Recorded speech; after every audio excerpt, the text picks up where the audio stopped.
Hello and welcome.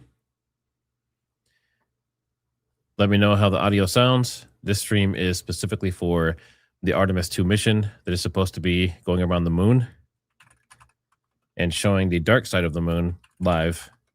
This is what they are telling us.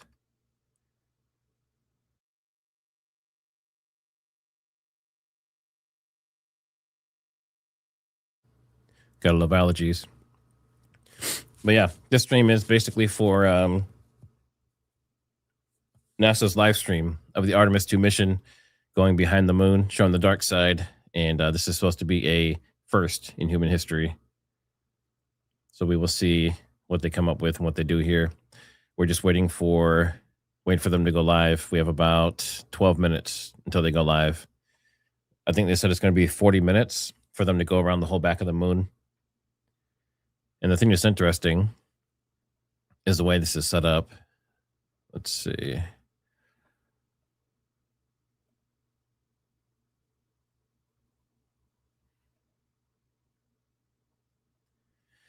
Yeah, people asking us if, like, is this even real?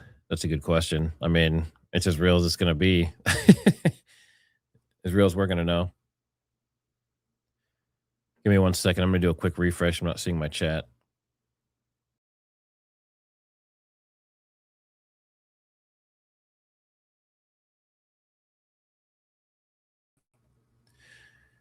All right. We should be back here.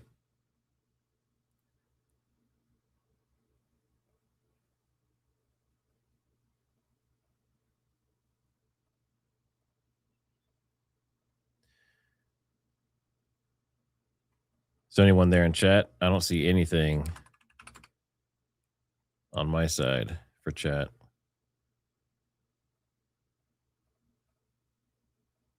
Interestingly. Good morning.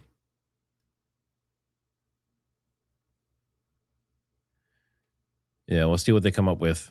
This should be interesting.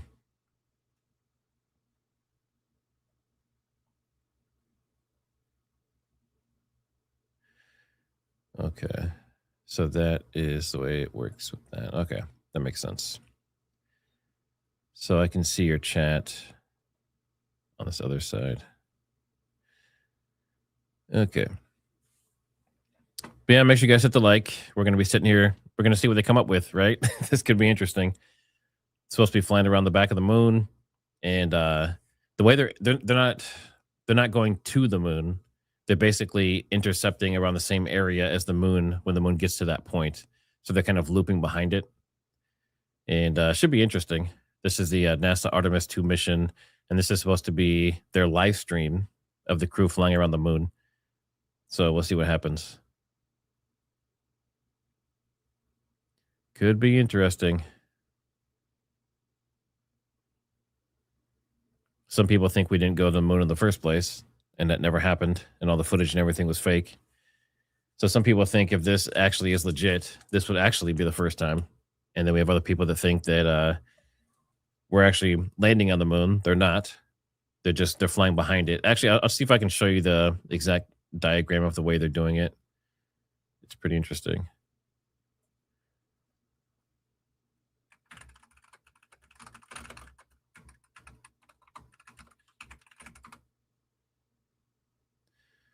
All right, let's see if we can find the map. Okay, so here is the Artemis map. So this kind of shows it here decently well. But basically what they're doing is they've already gone around the Earth a few times. Now they're going towards the moon. And what we're going to see supposedly during this stream is this area here, if you can see my mouse. So the moon is obviously going around the Earth, and then they are getting to the moon at the same time, and then they're going to go around it. So basically they're going to meet the moon, go around it, and as the moon goes past, then they're going to keep going back towards Earth. So it's like some people are saying it's just a quick flyby, right? Yeah, Moon Goddess, your t-shirt should be there pretty quick. I think it's I think I saw something saying that it went out. Someone's saying if this is legit, why not land on it? That's not the point of this mission.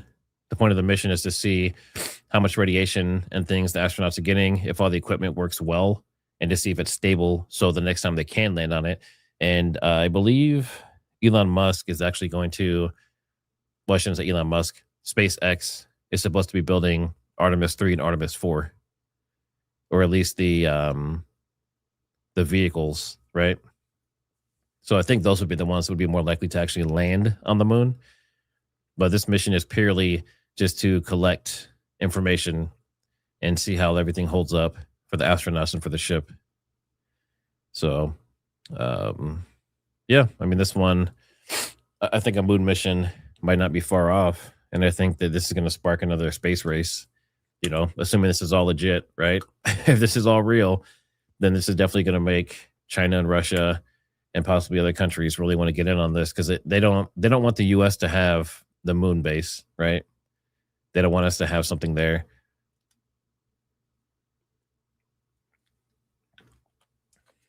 So let's and hit that like. It's the only way that it lets YouTube know that you appreciate me having the stream up. And we'll get into more detail, obviously, as we get closer. We have about 7 minutes until they go live. And there might be times during their live that I might mute it because they're playing music that's copywritten.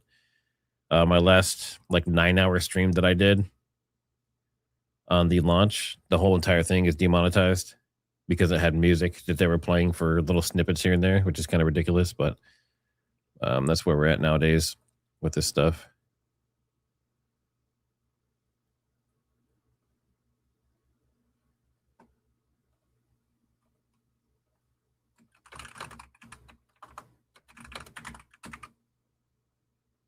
Do a quick poll here.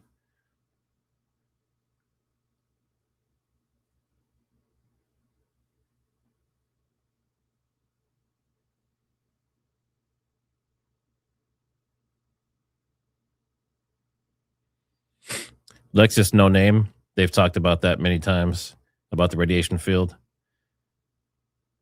It's the lack of amount of time they're in the field is why they can safely pass through it.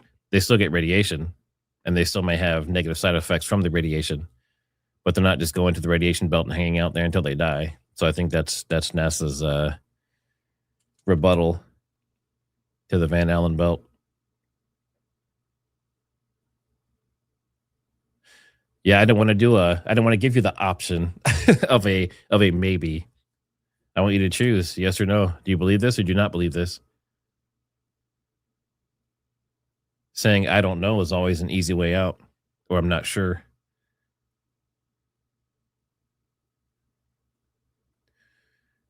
So this mission,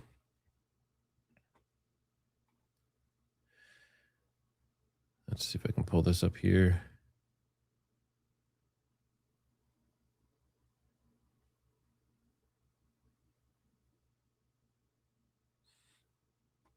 Let's see. Artemis II is the first crewed mission of NASA's Artemis program since back with Apollo. It's a 10-day mission. I think they're on day 6, possibly. 4 people, 2 men, 2 women. They're going approximately 230,000 miles from Earth, which means they'll be traveling approximately, 500, almost 400, well, a little over 500,000 miles, possibly by the end of this, 500,000. But the point of this mission, they say, is to test life support systems with humans on board, validate deep space navigation and communication, demonstrate Orion's heat shield during high-speed reentry, and prepare for landing missions like Artemis 3. So, according to what I'm reading here, Artemis 3 by SpaceX will be the first one that lands there. And who knows how long that'll be.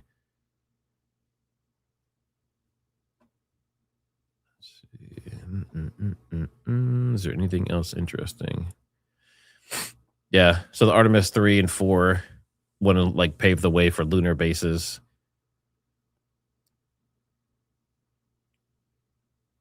Which could be interesting. Imagine a base on the moon, and the moon supposedly is getting struck by asteroids and comets and stuff all the time. That sounds fun. All right, well, let's see if we can get them out here.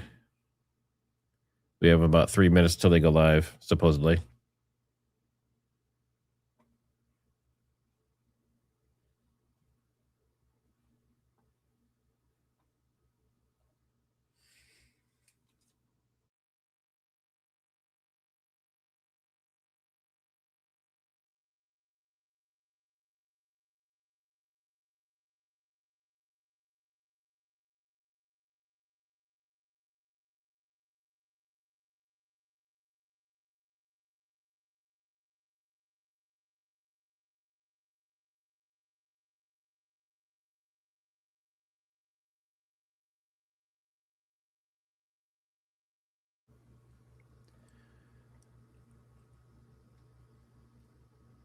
Well, let's see what happens.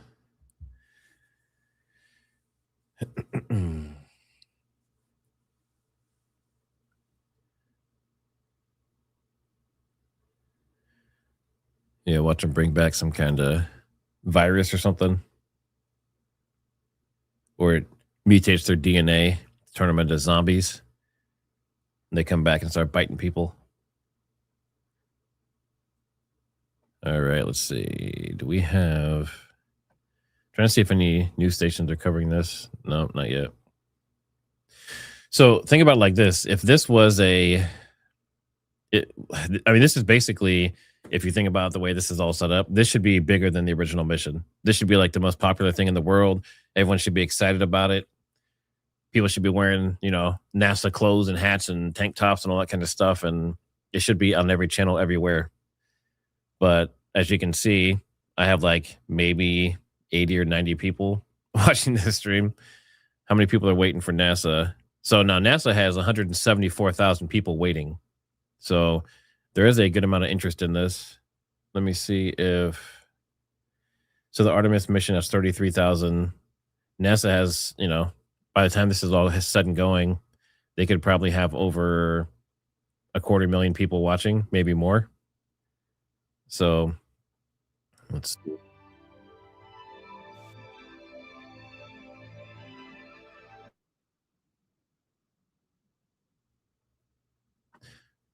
So they are playing music.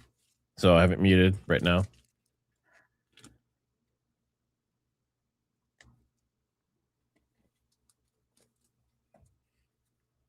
So once they actually start saying something without playing music, then I'll unmute it.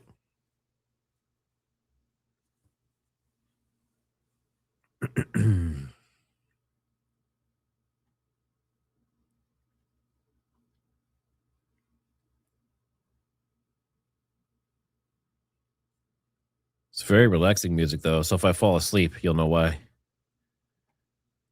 it's like it's like all airy and like scents and stuff, soft scents.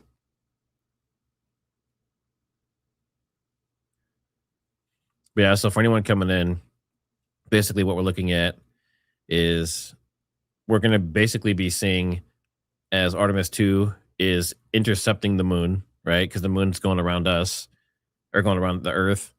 So they're going to meet it and intercept it. Supposedly live stream basically the dark side of the moon, which most people, I mean, we've never seen, right? Supposedly, there's like a first to actually see the dark side of the moon. And then as they come on the other side, then that should end the broadcast. So I think it's like 40 minutes total going across the entire back. So we'll see what comes out of it. Hey, Muffy Kitten, how's it going? But people are like, why is a firearms channel or an investigative channel covering this? Well, to me, this is partially investigation, right? Let me see if they begun. Yeah, this is like their ad they always play. This is just reiterating everything. But that's what we're looking at. We're looking at intercepting the moon, supposedly, filming as they go past it from the dark side, which is the first. And also the distance they will be from the Earth is also the furthest humans have ever been in space, supposedly. So we have two firsts, technically. And yeah, they're going to live stream it. which makes a lot of people ask, how come they haven't live streamed the whole thing? Why are they not live streaming every second of this entire mission, including from the Artemis, every direction, seeing space?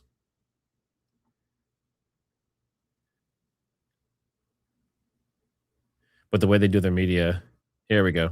Here at Johnson Space Center in Houston, Let me know if you can hear Texas. that. I'm Leah Cheshire. Put a 1 in chat if you can hear right now, her talking. The Artemis II crew and mission control are preparing to support today's lunar flyby, the first time we've sent humans around the moon in over 50 years. Integrity, you can use the OEs and your HHP camera for the milestone words at the Apollo 13 record distance.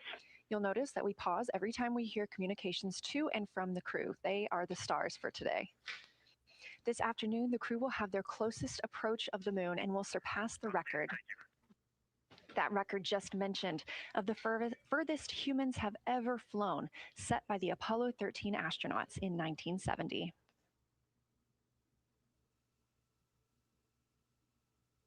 You're looking at a live view inside the Orion spacecraft and at our Artemis II crew members. They have just completed their post-sleep period, during which they conduct any hygiene and cabin setup for the day. They also had a chance to eat breakfast before we got into our daily planning conference. The flight control team here in Mission Control Houston collecting information from all consoles around the room that we could relay up to the crew ahead of this monumental day. As you can see on your right, NASA astronaut Christina Cook taking a video of NASA astronaut Victor Glover. We expect to have great views of the crew throughout the day, as well as, of course, the moon.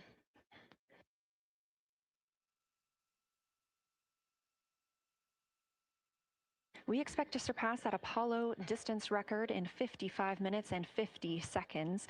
We are now looking live at a camera mounted on one of the spacecraft's solar arrays, pointed to our lunar neighbor. We are currently just 14,200 miles away from the moon and 247,672 miles away from planet Earth.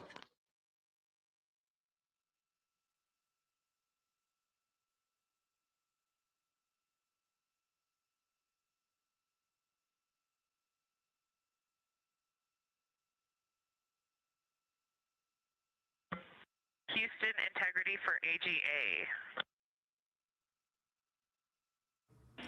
Ready to copy.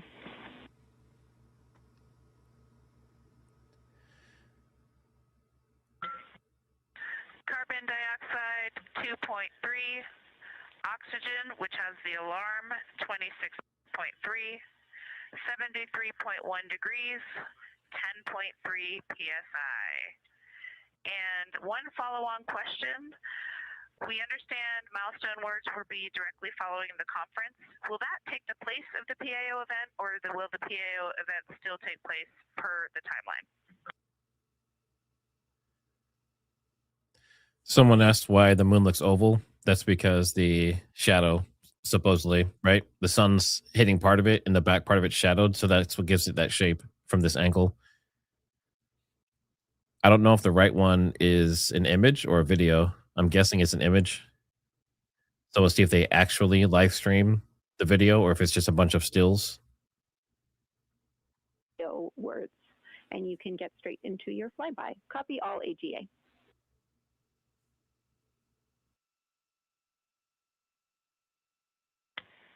Okay, thank you. And final clarification, even though it's taking the place of it, it will all just be on OE1 with HHP camera, no additional video.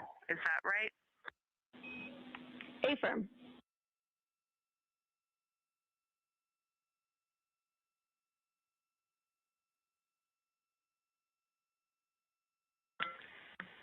Okay, thank you. Yep, some of us had already heard that. Sorry about the second question. We appreciate it. Talk to you soon. No problem.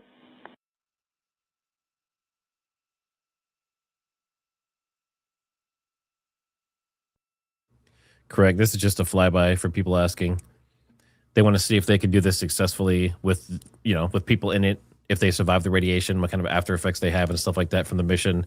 And then Artemis III is supposed to be built by between NASA astronaut Christina Cook and Artemis III is supposed to be done by SpaceX and Elon Musk. and that might actually land on the moon. An Artemis II backup crew member here in Mission Control, Houston. We are now 4 days, 18 hours, and 30 minutes into the flight of Orion for Artemis II. The Artemis II crew inside Orion lifted off atop the Space Launch System rocket on Wednesday, April 1st from NASA's Kennedy Space Center in Florida. Those 4 crew members are the first to live and work inside the Orion spacecraft, which they have named Integrity, and have been busy conducting meticulously timelined events. It was a beautiful ascent from Kennedy Space Center. Make sure you guys hit that like and subscribe. One of those early events was the proximity operations demonstration, during which NASA astronaut Victor Glover. And part of the reason I'm showing this is because I'm starting this week on the UAP series. We're going to get pretty in depth into all the declassified UFO footage and interviews and case studies the government has declassified. I was editing a video when I saw that this was happening, so I figured I may as well jump on.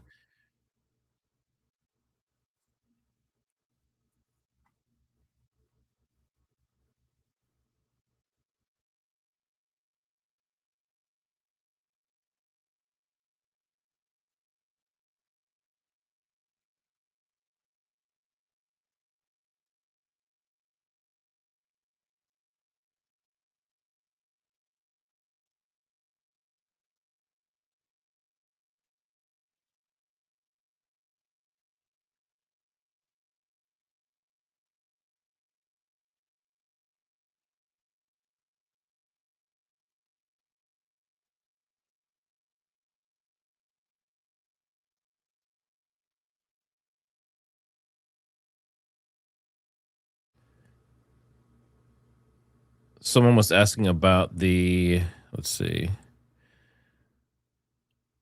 Did the Apollo astronauts have radiation issues? Yes. Supposedly every astronaut that's gone into space has had some kind of health issues to some extent. Bone loss and all that kind of stuff, supposedly, and cancers and different things. So technically, yes, but some people don't believe that mission was real.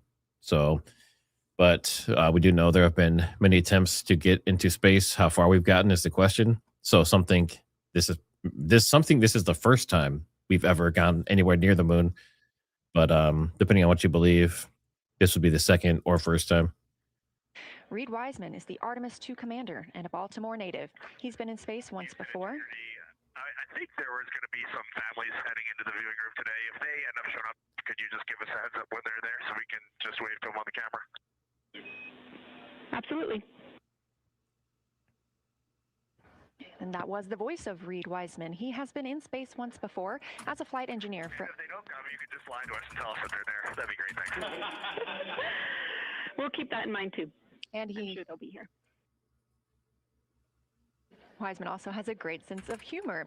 He was aboard the International Space Station from May through November 2014 as part of Expedition 41.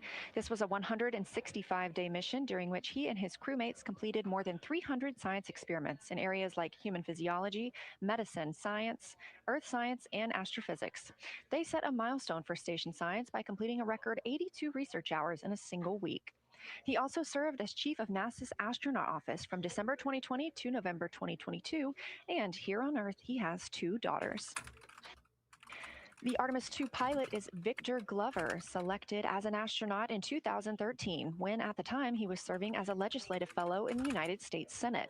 His first trip to space was in November 2020, when he launched as a pilot of NASA's SpaceX Crew 1 mission. That was the first operational mission of NASA's Commercial Crew Program, which resumed launching American rockets from American soil to the International Space Station since the end of the shuttle program. Victor is a U.S. Navy captain and naval aviator who served as a test pilot, racking up more than 3,500 flight hours in more than 40 different aircraft. He also became the first person to pilot Orion the other day when we saw the Prox Ops demonstration shortly after launch. He and his wife have 4 children. Mission specialist Christina Cook is a native of Grand Rapids, Michigan.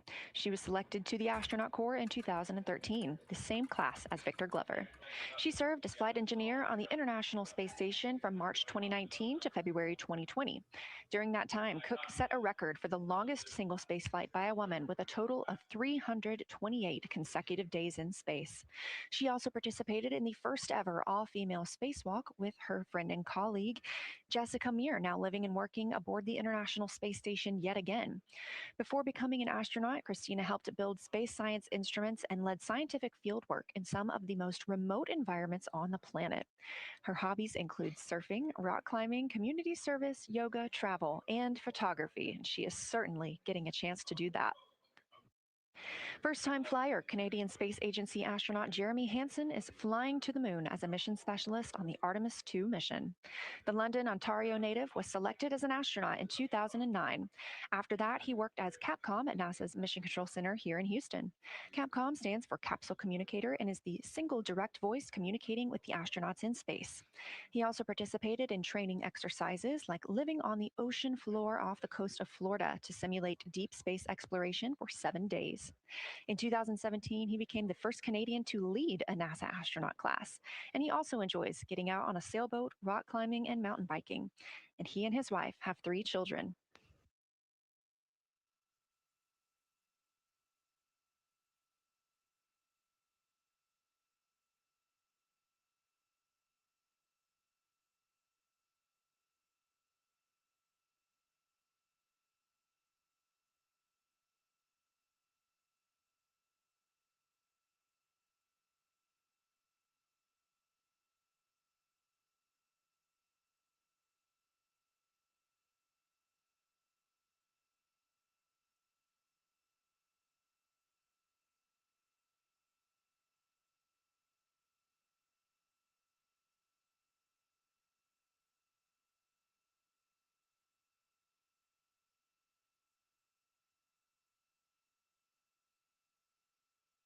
As you can see, the crew members have dimmed the cabin lights inside Orion.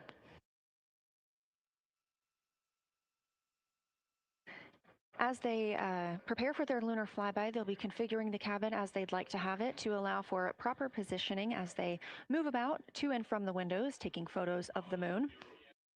Dimming the lights also helps prevent reflections from inside Orion onto the windows. Ahead of this lunar flyby, let's dive in and explain what you can expect over the next several hours. The crew has about 6 hours allotted to make observations about the moon. Throughout the flyby, their activities have been precisely timelined.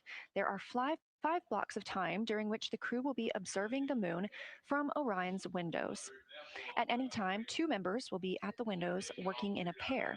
One crew member will be taking photos from window 2 with a blue shroud over the window. This can help prevent that glare or reflection from inside Orion. They have an 80 to 400 millimeter zoom lens to use. The other astronaut will be in window 3 using their portable computing device, you'll hear that referred to as PCD, to make annotations. Both of these crew members will make audio recordings of what they are seeing, and they'll wear headsets connected to those PCDs. Those audio recordings will be sent to the science team at a later date. We will not hear them live. The 2 crew members at the windows will swap roles and positions halfway through their timelined block. The other 2 crew members who won't be at the windows at that time will be serving in the background as support. One will be conducting the science sit reps, or situation reports. This is what we will hear live from the crew. They'll be calling down a few times each hour to discuss what they are observing. Those situation reports include how the crew is positioned, any missed targets, or anything unexpected they saw, lunar target descriptions, any hardware issues, and of course, their emotions and reactions as they fly by the moon. The other support crew member will take pictures of the astronauts at the windows and serve as camera support, providing new SD cards when needed.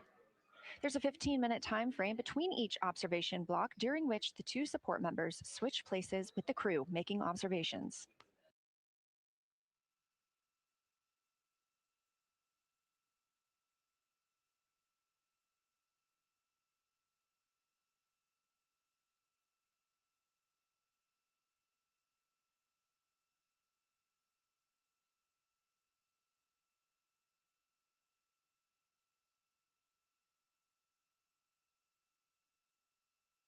Two views, both coming from Orion. There on the left, the inside of the spacecraft, and on the right, a view of our moon, the destination for today.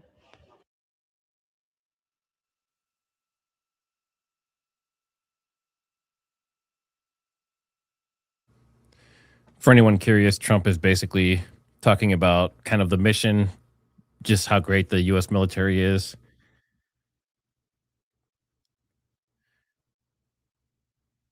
And just reiterating that Iran needs to comply. Follows lunar orbits on average. And these astronauts can observe both holes and large-scale geologic features in a single view. And due to our April 1st launch date and current illumination conditions, the Artemis II astronauts have become the first humans to directly observe certain far side regions of the moon with unaided eyes.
Great, thank you.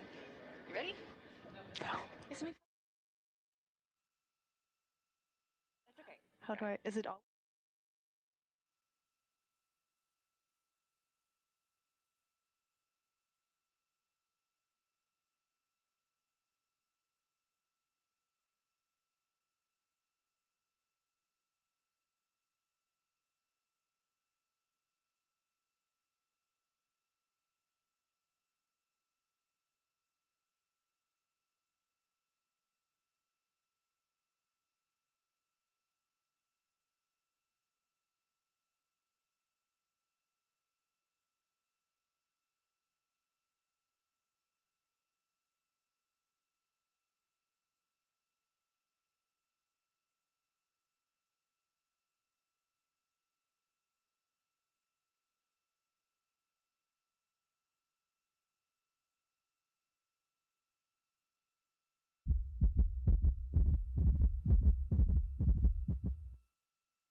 I'm gonna look and see how long this is supposed to be. She said We six. are now 36 minutes until we see the Integrity crew pass the Apollo 13 distance record. And joining me on console, I have Julian Okay, Gross, the 36 Artemis minutes. curation lead. Thanks for joining me today. Thanks for having me. I'm very excited to be here. We're very excited to have you. So, can you tell me about your role as Artemis curation lead and what that entails?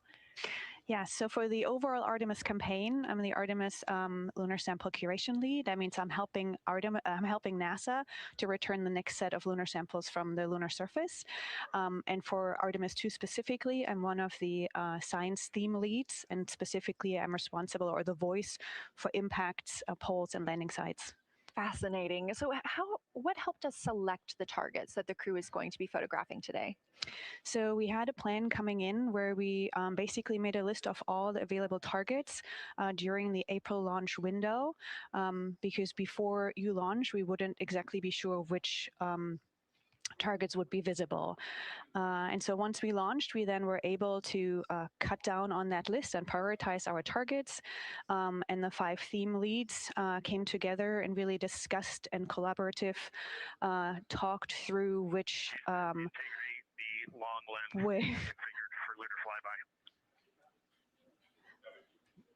Which targets we could then see and prioritize. And so that made it into our plan. We worked then with timeline to make sure that all the targets are visible. Some targets are time dependent, like Earthset or Earthrise, and some targets will rotate out of view when integrity starts going around the moon. And so we put these in early so that the crew has a chance to describe those to us.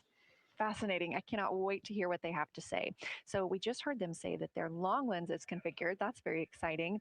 And for us, when we look at the moon from Earth, what features are we seeing that the crew will also fly by today?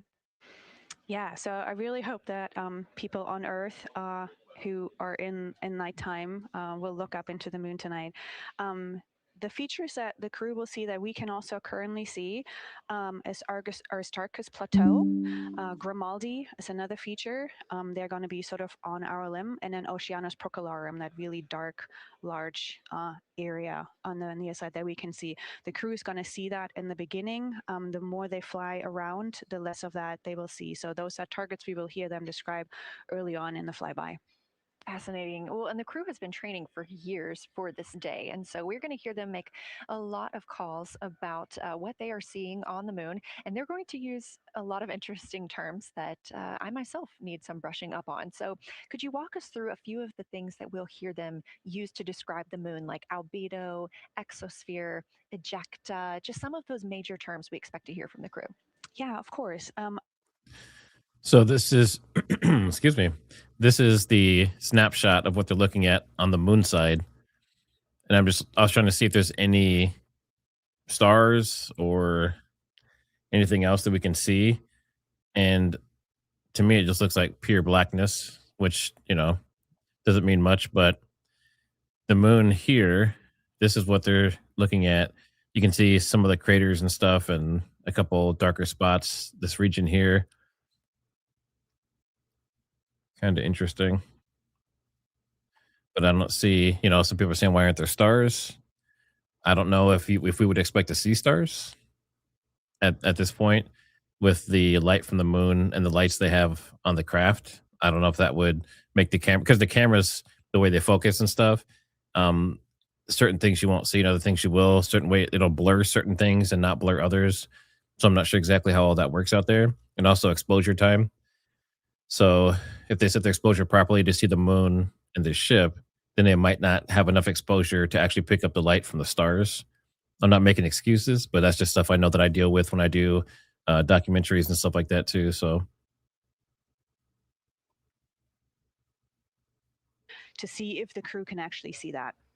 This is so exciting. Thank you so much for walking through all of that with us. Julian Gross, Artemis Curation Lead, we really appreciate you joining us here today, and good luck to your team. Thank you. I'm really excited to be here. We are now MET 4 days, 18 hours, and 49 minutes into the flight of Orion. This view of the moon from the Orion spacecraft as we get closer and closer.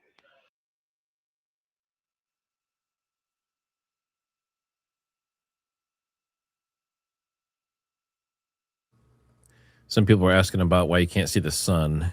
I guess their map doesn't really show. I'll look around and see if they have like a better graph or diagram or maybe like a real-time graphic of some sort. But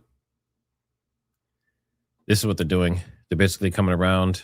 They're going to hit the same area of the orbit as the moon passes by. And as it passes by, they're going to kind of loop around it and then come back to Earth, supposedly. So let me see if I can find something better. Maybe they have like a real-time grid or something. You would think they would. It's NASA, right?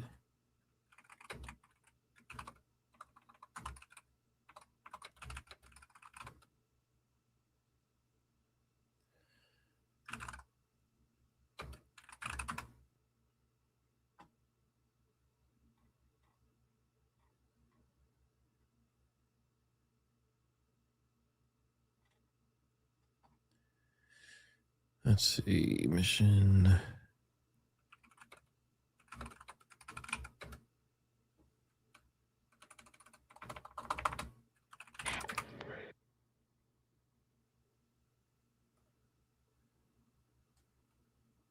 Let's see, I might have found some animations here. Yes, surrendered. I do know what Project Bluebeam is. I'm going to talk about it in my UAP series this week and next week. We're live here in Artemis Mission Control at Johnson Space Center in Houston, Texas, just about 32 minutes away until the crew surpasses the record set by Apollo 13 as the farthest astronauts to ever leave Earth. This view coming from a camera mounted on the tip of one of Orion's 4 solar arrays. Each array has a camera on its tip, and so we anticipate getting views throughout the lunar flyby. Of course, except during the point of loss of signal when the spacecraft flies behind the moon.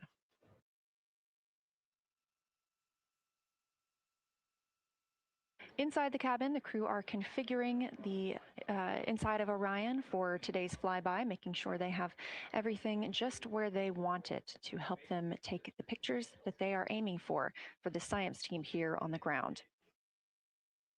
Coming up in just a few minutes, we will have a pre-lunar flyby. As of the publishing of this video, humans are on their way to the moon for the first. Our science officer here on console, Kelsey Young, will be speaking directly with the crew members about their targets, about their goals for today, what they expect to see, and what we are hoping to hear from them.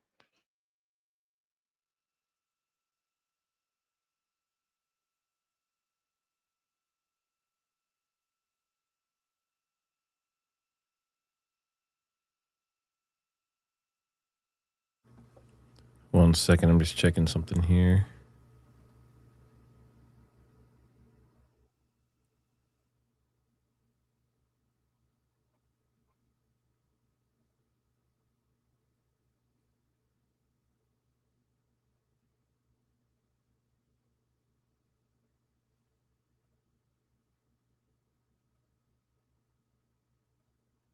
All right, I should be back.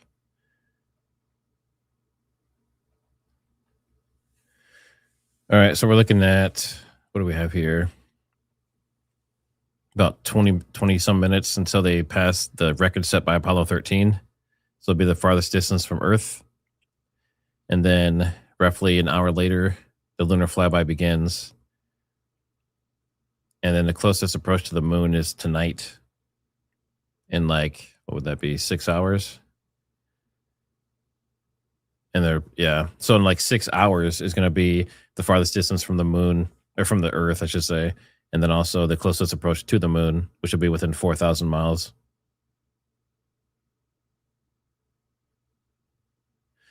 So to see a solar eclipse from the moon.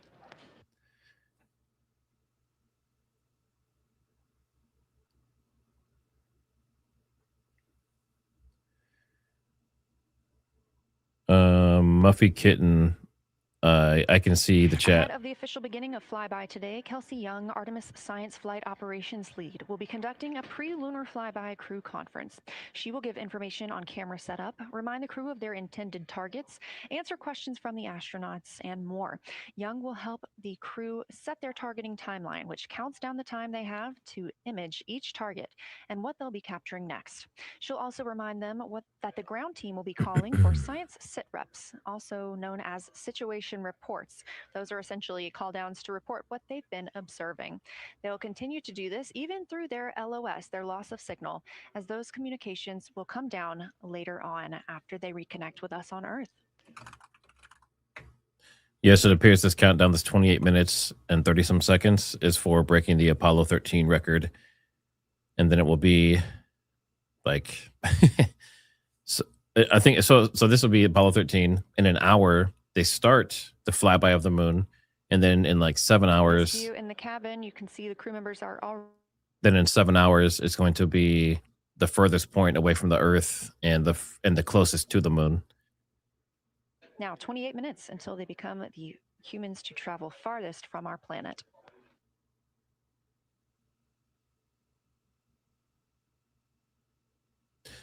Adrian. Houston Integrity, we are ready for the conference on your call. Adrian Wheeler, the record is for the furthest from the Earth, not touching down on the moon. Science.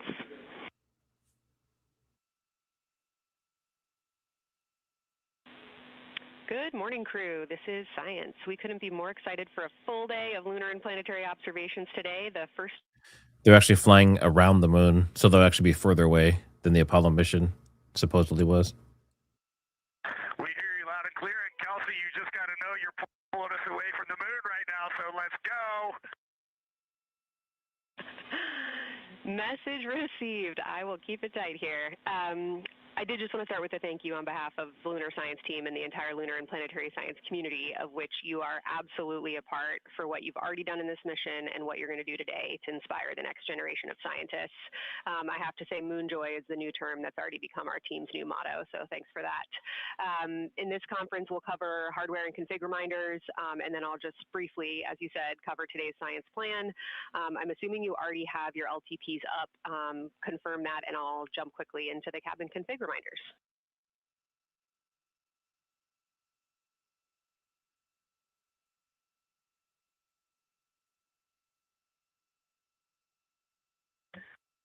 Okay, we have the LTP up just to give you a sit rep on board. You've got Reed and Christina on one PCD, and Ike has his own, and Jeremy has his own. Copy that. That was going to be one of my questions for you, and I'll ask a question back. Is that the config that you and Christina plan to carry throughout the day for PCD use?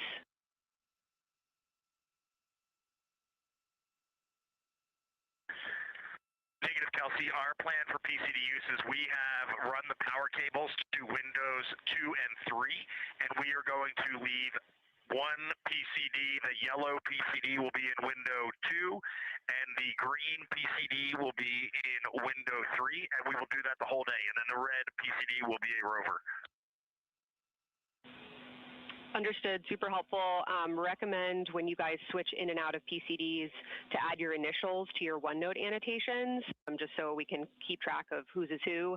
And then given that you have 3 PCDs instead of 4 for the data transfer at the end of the day, recommend making a new subdirectory entitled for science for your own photos, or with your initials, that we can keep track of which pictures came from which flashcards.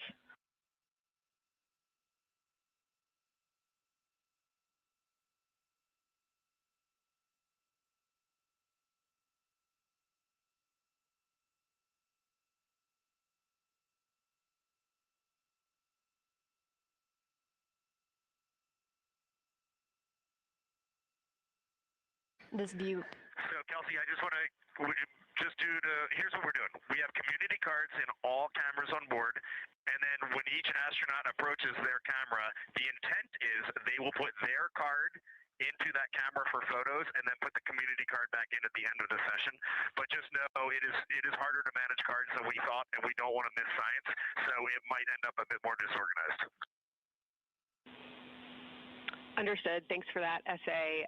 Just read the flashcard numbers down when you get a chance, and we'll follow your lead on the best thing to do operationally during the flyby.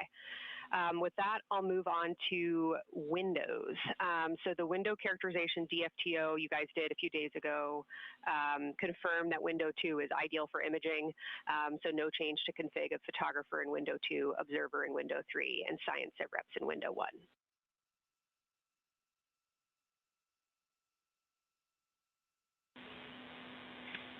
Coming up on a handover. Feedback. Hang on, Kelsey. The way we have it configured, tell us if this is going to be wrong. Window 2 is the long lens with a shroud. Window. As you heard, Science Officer called to the crew. We are now in a handover time period. We will regain communications with the crew very shortly. These are tracked, and we are currently on the Deep Space Network. This is the first time humans have used the Deep Space Network in over 50 years, given that we currently use the tracking data relay satellite systems in for the International Space Station.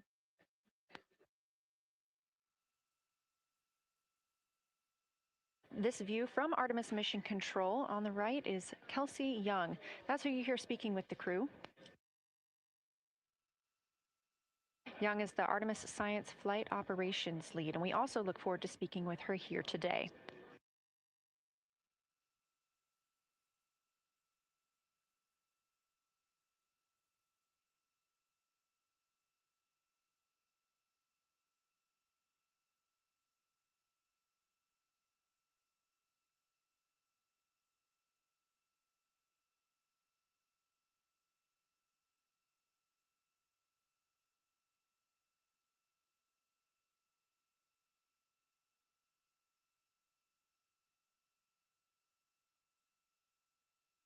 Again, we are just about 22 minutes until we reach the Apollo record. We are in a handover of satellites with the crew aboard Orion. The T-shirt shroud for the Z9 and solar, and then window 3 will be for visual observations, and window 4 is for floater. And thanks. And thanks, Integrity, for that. Reed, we had a handover during that time, so I'm going to have to ask you to give that read back on window orientation for the crew again.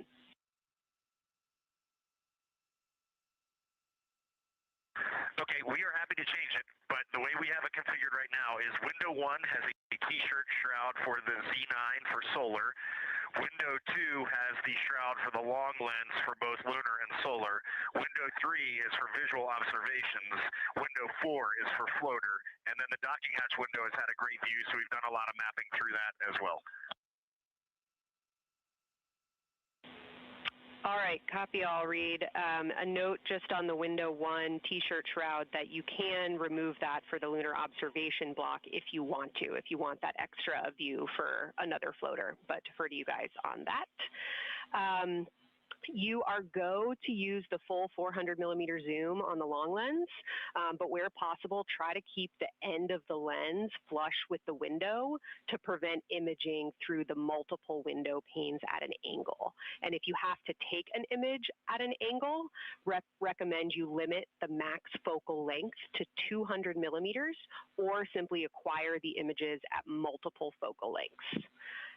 Last imaging update as a result of the DFTO is that if you can take the images out of the left side of window 2 where possible, that is the best half the window. Understand that might not be possible with the shroud. Any other imaging questions from you?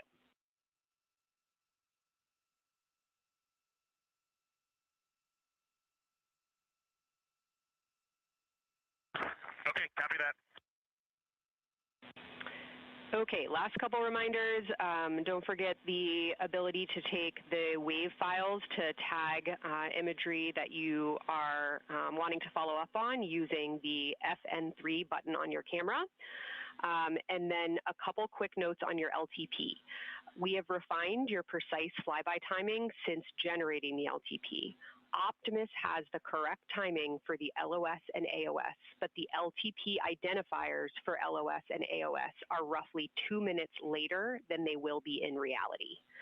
Final LTP timing update is that the green line on your LTP should start automatically 45 minutes before the flyby.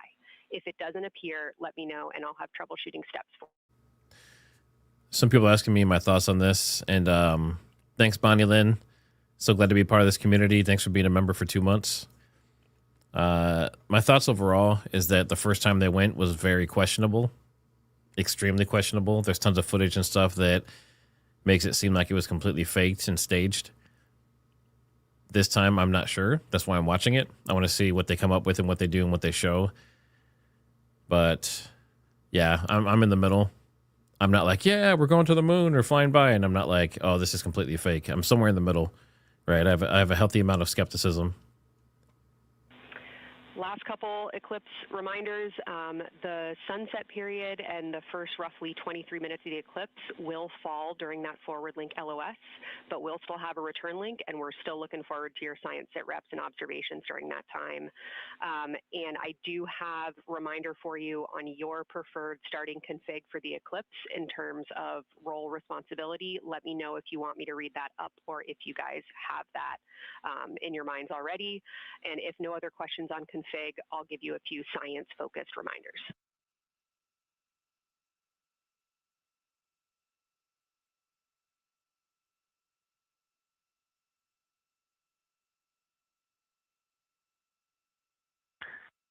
Give us a quick high level, but we see it in Optimus, and I think we got it squared away. But give us your quick Kelsey high level. Okay. A couple changes from the first LTP you studied is that Glushko is the only feature that the same pair will view twice. That's Reed and Jeremy. That's why that's the only target you see that is marked as one of two and two of two. So Ohm and Oriental are in there twice, but they're by different pairs, which is why you don't see them marked accordingly. A note from feedback on your observations so far over the last couple days, a reminder that if you note structure and texture. Someone asked about the radio. How can it work in space? According to online, it says they use high-powered directional antennas on spacecraft, and it beams via electromagnetic radio waves across vast distances, moves at the speed of light. And then there's a huge deep space network that NASA has, satellites and other things that relay that back to Earth. And they're amplified massively on the ground to compensate for extreme signal faintness. So it says speed of light, which means, let me see how fast. I'm trying to see how fast they should be able to respond to the ground.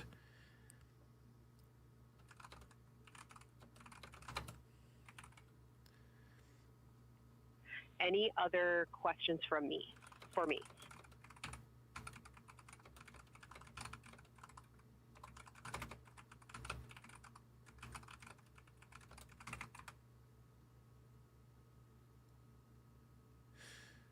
Okay, so it says radio transmissions from NASA to astronauts on the moon and back and forth take approximately 1.25 to 1.3 seconds to arrive one way. So it says even with a distance of 239,000 miles, with it traveling at the speed of light, it can still get there within under 2 seconds.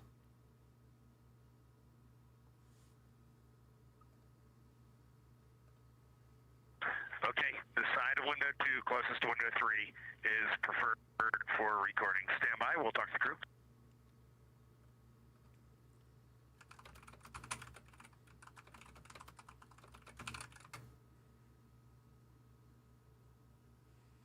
Again, we are in our pre-lunar flyby science conference with Kelsey Young. Kelsey Young is the Artemis Science Flight Operations Lead, speaking with the crew aboard a... So someone mentioned sound cannot travel at the speed of light. So I'm looking at what AI says. Sound cannot travel at the speed of light in any conventional medium, as sound is a mechanical pressure wave requiring particles to vibrate, while light is an electromagnetic wave that travels fast in a vacuum.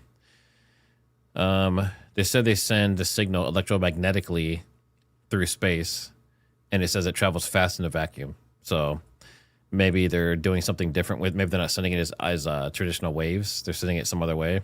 This electromagnetic way, which AI says travels fastest in a vacuum. I'm trying to see if it can actually get to that speed in a vacuum. Let's see. It says it can travel faster than light or at the speed of light in engineered media where light is slowed down, or through complex group velocity effects in special materials.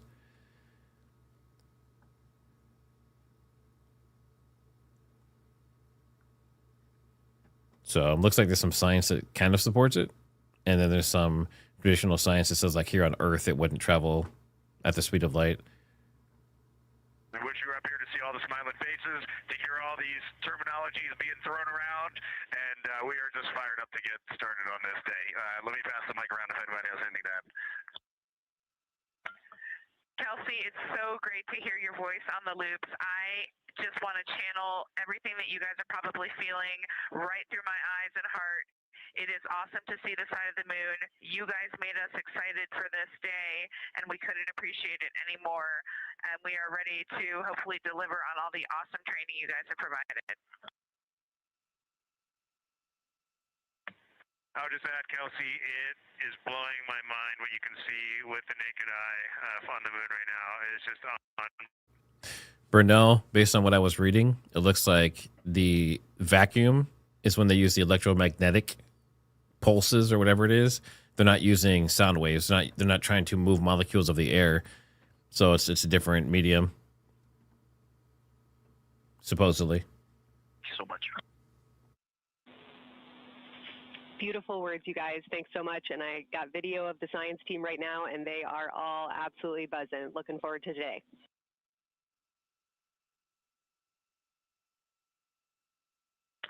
Okay, we're heading into the timeline. Cheers, guys.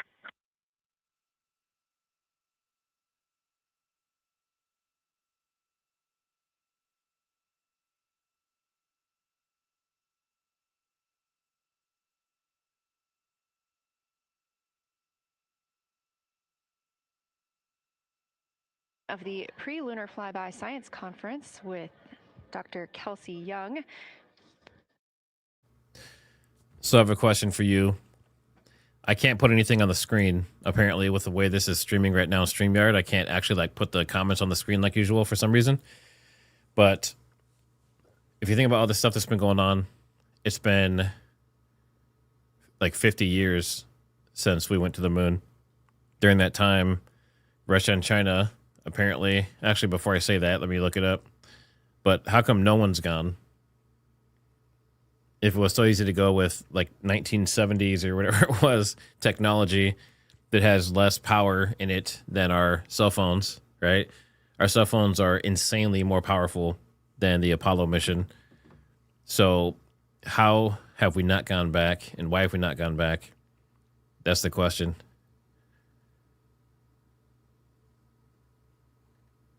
Ensuring science priorities are represented during mission execution. Again, today, that's Dr. Kelsey Young, who will be speaking with the crew during the time they're behind the moon. We will be speaking with her once the crew is behind the moon and out of communication with Earth.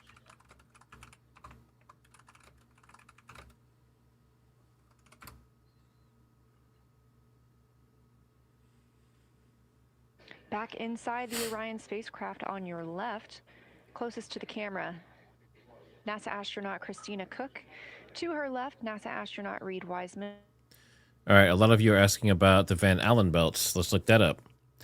It says, yes, the Van Allen belts are dangerous to humans and electronics due to high levels of trapped radiation. However, they are not deadly to astronauts if passed through quickly, as Apollo crews demonstrated by passing through it in only a few hours with minimal safe exposure levels. So they did get radiation, but not enough to be dangerous. Let me see if there's any other facts or anything here. Let's see. The belts are two zones of charged particles, protons and electrons, charged by Earth's magnetic field, creating a hazard for satellites and human spaceflight. Let's see. While deadly over time, Apollo astronauts use faster trajectories and thicker shielding to limit their dose, as seen in the NASA report. Apollo missions plan trajectories to minimize time and high radiation zones, keeping exposure safe. And if you remember, for this mission, that's one of their main things they're doing is they're basically testing out. They're using the astronauts as guinea pigs, basically, to see how much radiation and stuff they get. And they're hooked up to a bunch of scientific equipment to see how the radiation in this flight affects them. This was named by the Artemis II crew. It is Integrity crew, we have Reed's family in the viewing gallery. You're welcome to say hello.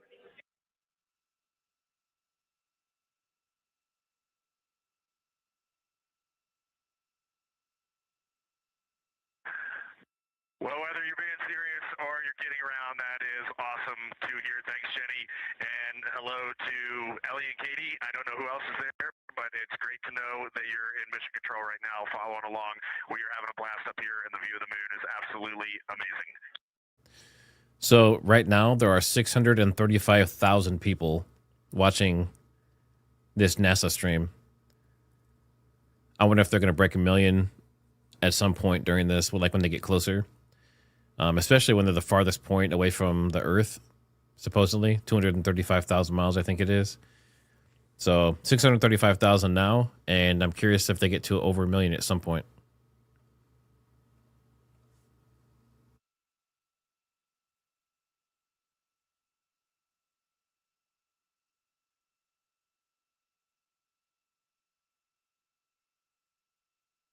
that call from Capcom Jenny Gibbons.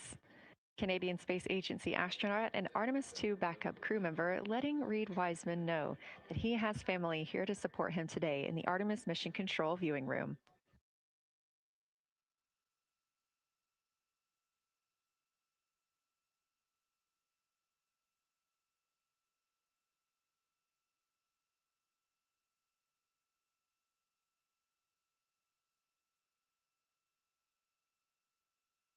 As I was mentioning, we have the Orion spacecraft flying today. However, the Artemis crew members named their Orion spacecraft Integrity, so you will hear calls to this entire crew with the name Integrity.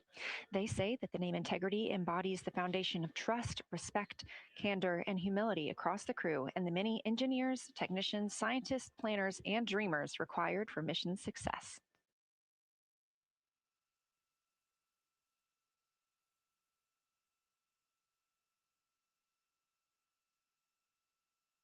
This view live from the outside of Orion as we continue. Preparing for our lunar flyby, now less than 5 minutes from surpassing the record set by Apollo 13 astronauts for the farthest humans to travel from Earth. This will not be the farthest that Integrity travels today. They will continue until they reach approximately a distance of 252,760 miles. That would be about 4,105 miles farther than Apollo 13. However, these numbers are our targets, and we will get confirmation on those numbers as soon as we possibly can and share them with you all.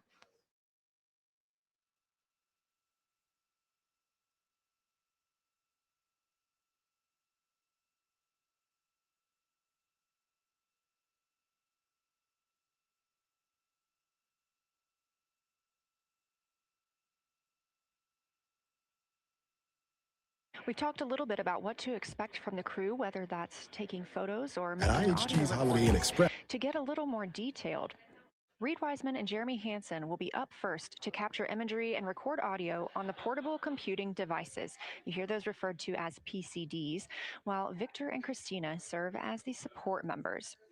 The crew will switch windows and roles halfway through their shift, and 1 hour and 5 minutes later, Victor Glover and Christina Cook will be the next crew members at windows 2 and 3 to take photos and make annotations, while Reed and Jeremy take on those support roles. There are 5 viewing blocks, and the crew will swap out with each one. During 2 of the blocks, the 2 support members will also be able to enjoy their midday meal.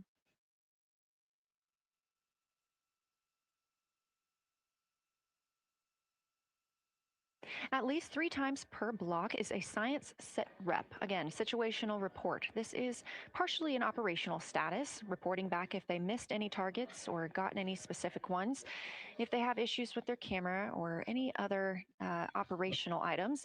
The other part is an actual description of the moon. This task is done by one of the support team astronauts, so that's not the crew currently taking photos or making annotations, but they do have windows 1 and 4 that they can float up and provide that information from.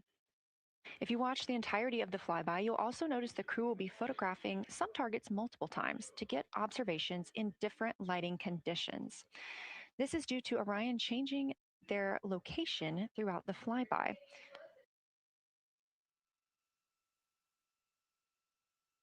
What this crew will be able to capture in a couple of hours of the same targets in different lighting would take orbiters years to do because of solar and spacecraft positioning. This crew has studied the moon extensively, and they're also familiar with what the science team calls the Big 15. These are 15 features that they've memorized, so at any time, they'll be able to see 5 of those and help orient themselves and where they are around the moon. Those targets are diverse and complex in their geologic history, and observations of them could help answer some big picture science questions.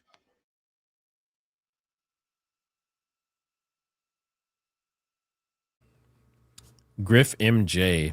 So the point of this entire thing is for them to fly further away than humans ever have away from the moon, or away from the Earth, sorry. And also to do a flyby. They're going to fly around the back of the moon, so they're going to see the dark side that no one ever sees. And they're supposed to be filming it live, taking pictures and all that. And then also they're looking for possibilities of where to put like a lunar base in the future for Artemis 3 and Artemis 4, which are going to be built by SpaceX. And then they're also doing experimentation on the astronauts themselves for radiation and how it affects their blood and that kind of stuff doing this trip. So there's a lot of different pieces to it, but they're not going to land on the moon. They're just flying by it and taking pictures and video.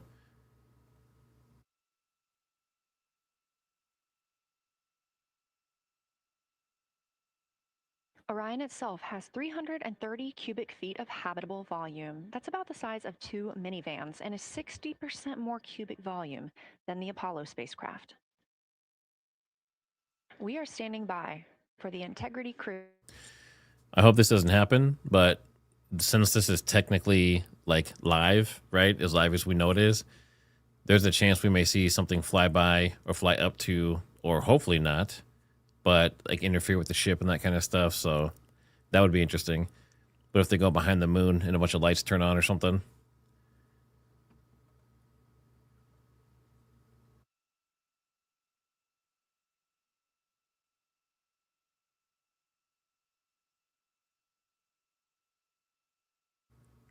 I'm actually going to ask Grok if this image looks like AI. I'm just kind of curious. Integrity crew, on April 15th, 1970, during the Apollo 13 mission, 3 explorers set the record for the farthest distance humans have ever traveled from our home planet. At that time, over 55 years ago, Lovell, Swigert, and Hayes flew 248,655 statute miles away from Earth. Today, for all humanity, you're pushing beyond that frontier. Integrity, over to you.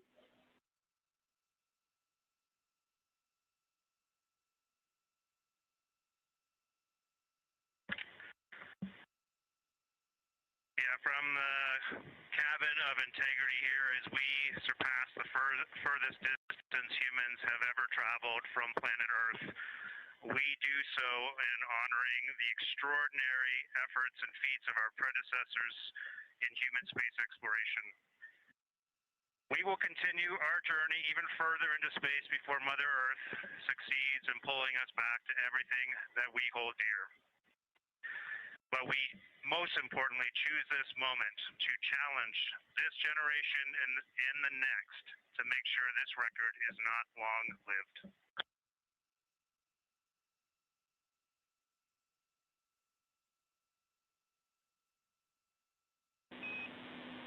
Thank you, Integrity, and congratulations to you and the rest of the Artemis II team.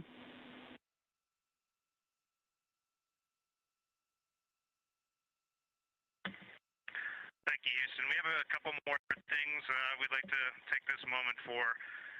Our science team helped us out with a couple of relatively fresh craters on the moon that have not been previously named, and our crew would like to propose a couple of potential names for those items or those areas. And we spent a bit of time this morning looking out the window, and we're able to see them now both with our... So interestingly, no matter what I say to Grok, it keeps insisting that the images I've taken of their exact screen of the moon and Orion, no matter what I put, no matter what I say, it's like a current mission that's ongoing right now. It's a live stream. I got it from the stream. It keeps saying it's AI and doesn't match the way the Orion looks or the trajectory and things like that. So that's interesting.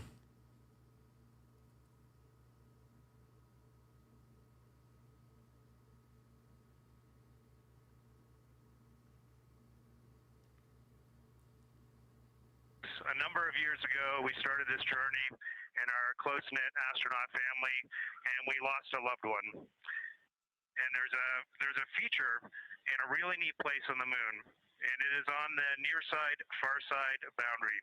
In fact, it's just on the near side of that boundary. And so at certain times of the moon's transit around Earth, we will be able to see this from Earth. And so we lost a loved one. Basic niche when he says the furthest people have ever gone. So supposedly if Apollo went to the moon, this mission's flying behind the moon and circling around it. They're not actually landing there. That's why it's further, theoretically. So that at the same latitude as Ohm, and it's a bright spot on the moon. And and we would like to call it Carol. And you spell that Carroll.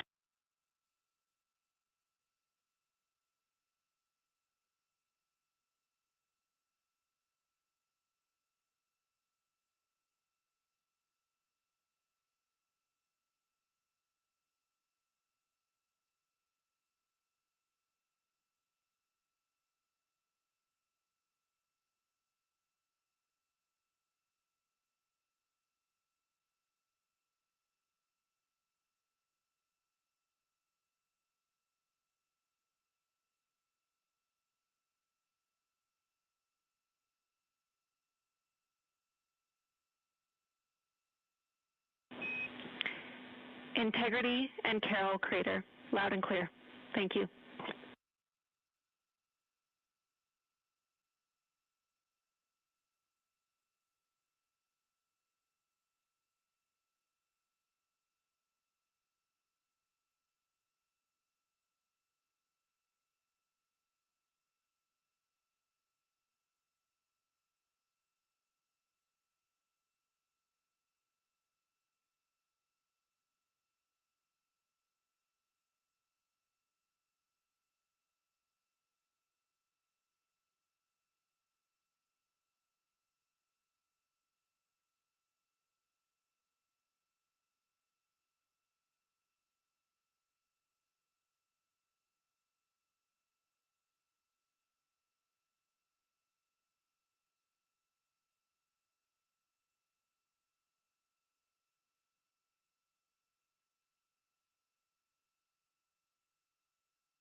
To the person asking about the Apollo missions and if they each of them went behind the moon as well, it says yes, all crewed Apollo missions that traveled to the moon, that's Apollo 8, 10, 11, 12, 13, 14, 15, 16, and 17, flew behind the moon. It required them to be out of radio contact and to enter orbit. It was a critical part of the trajectory for Apollo 13 free return path. So whatever flight path they're taking this time is taking them further behind the moon, I guess, than usual. It's going to be the record. 57 p.m. Eastern Time. Canadian Space Agency astronaut Jeremy Hansen shared. We're getting ourselves all put back together now, and we are going to dim the cabin lights and prepare for our science objectives ahead. Thank you. Sounds good. We're doing the same down here, and you're maneuvering to your observation attitudes.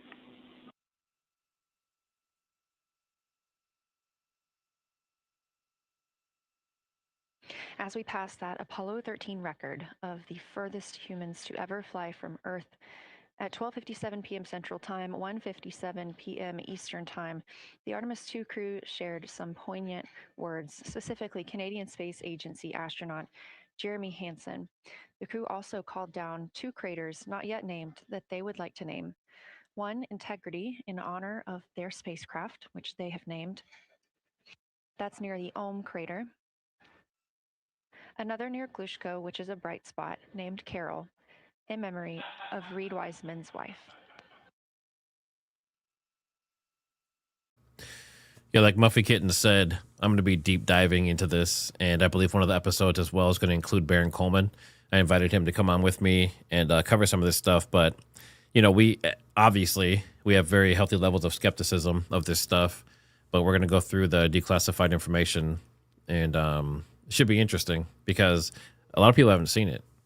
I know a couple of people have seen like the fighter jets, you know, seeing something flying on their radar and stuff like that, but it goes much deeper than that. The part that's the most interesting to me is not just the sightings, but it's the interviews with the people who supposedly had direct contact with the UAPs and or the otherworldly life forms themselves.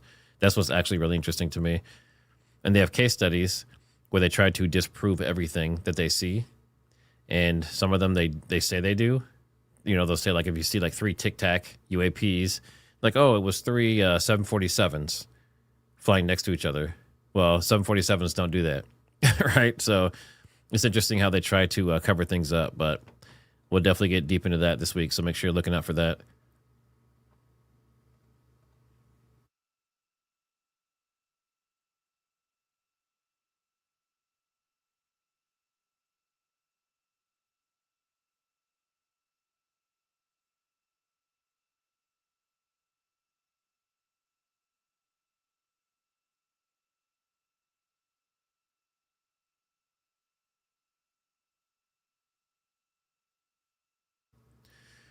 One thing to be careful of too during this stream. We are 4 days, 19 hours, 31 minutes mission elapsed time of the flight of Artemis II, our 4 astronauts aboard Orion. Today is our lunar flyby day.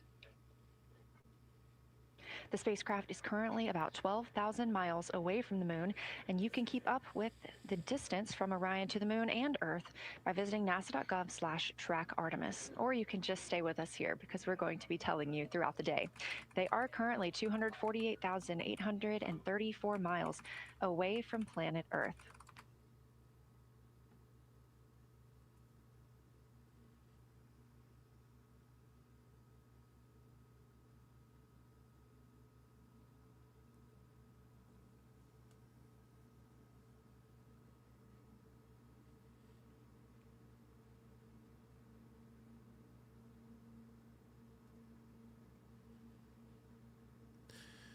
This is interesting.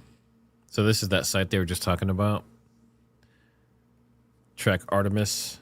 So if you're interested in this at all, if you go to nasa.gov/track Artemis, it brings you here, and it shows you basically their distance and their pitch and everything of the Orion. So I don't know how real time it is, but it shows distance to the moon, distance from Earth, their velocity. They're supposedly going 1,000 miles per hour right now. It's pretty interesting. Trying to see what other information they have here. Let's see.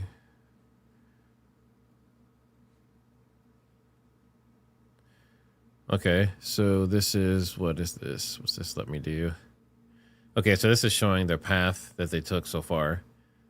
So they took off from here, wrapped around. And now, can I move this whole thing? I can't. Okay. Well, there's Orion in the moon, and it's supposed to intercept out here. I wish they would. Let's see. Can I zoom out?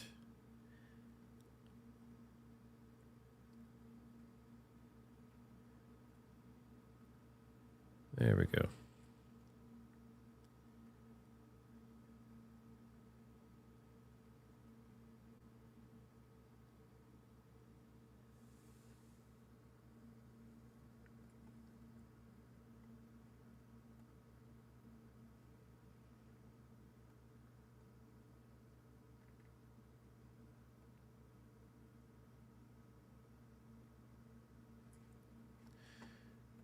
Okay, so if you can see it here,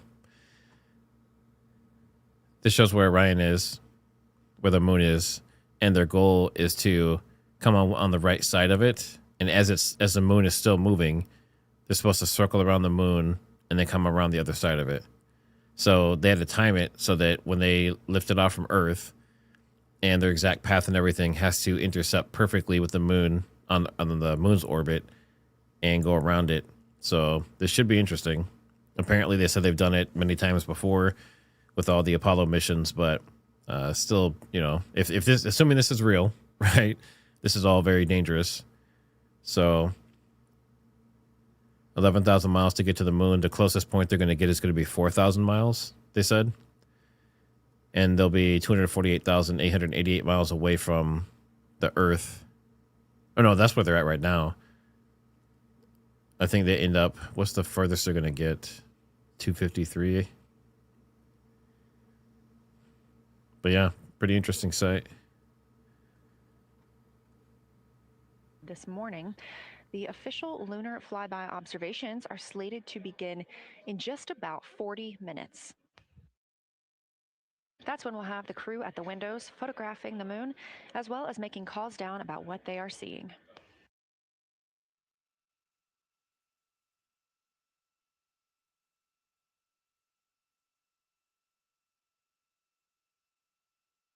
Again, we are live here in Artemis Mission Control for the duration of the flyby. Currently, the Orbit 1 flight control team is on console. This room is staffed 24/7 from the time before the astronauts step foot on the rocket until the time they splash down and are safely recovered in the Pacific Ocean on flight day 10.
Again, this is Artemis Mission Control here in Houston.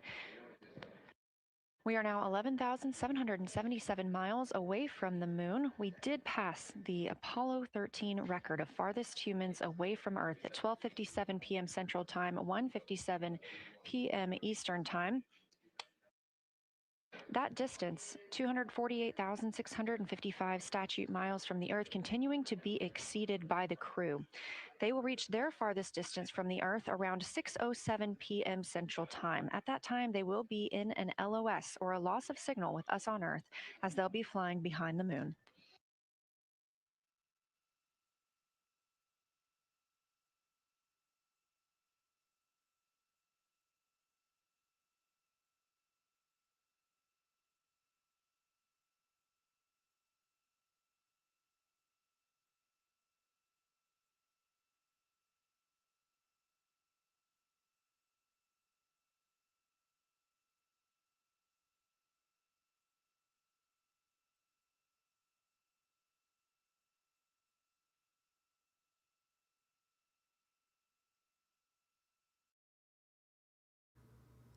I just pulled up. So a lot of people don't believe that the U.S. has landed on the moon at all. But this is supposedly all of the missions from all countries that have been to the moon. So there have been approximately 145 missions to the moon, including flybys, impactors, orbiters, landers, rovers, all that kind of stuff. From 1958 through now, the U.S. conducted most missions overall, 44, successful or partially successful, followed by Russia and some contributions from China, India, Japan. Major milestones, let's see. Looks like the U.S. was first with Pioneer 4. Soviet Union supposedly has been there. China's been there. India. U.S. has done approximately 60 missions. Russia 30. And China about 10. India 4. Japan 5. And then other countries in general have done about 20. So when people say like, hey, you know, the U.S. is never been there, never been to the moon, it's all crap. The moon, you know, the moon landing was faked and all that stuff. I mean, then that means that every country is also lying and has never been there. So kind of interesting to see how common or how semi-common this was. I'm looking at the years here. No, obviously the difference of this is manned, right? This isn't just like a probe, supposedly. But it looks like the other countries, I don't know if any of theirs were manned. Let me ask it that next. Successful landings in the 60s and 70s, USSR, USA, several Luna and Apollo missions. So USSR and USA both supposedly had several probes and stuff that landed there. So let's ask it. How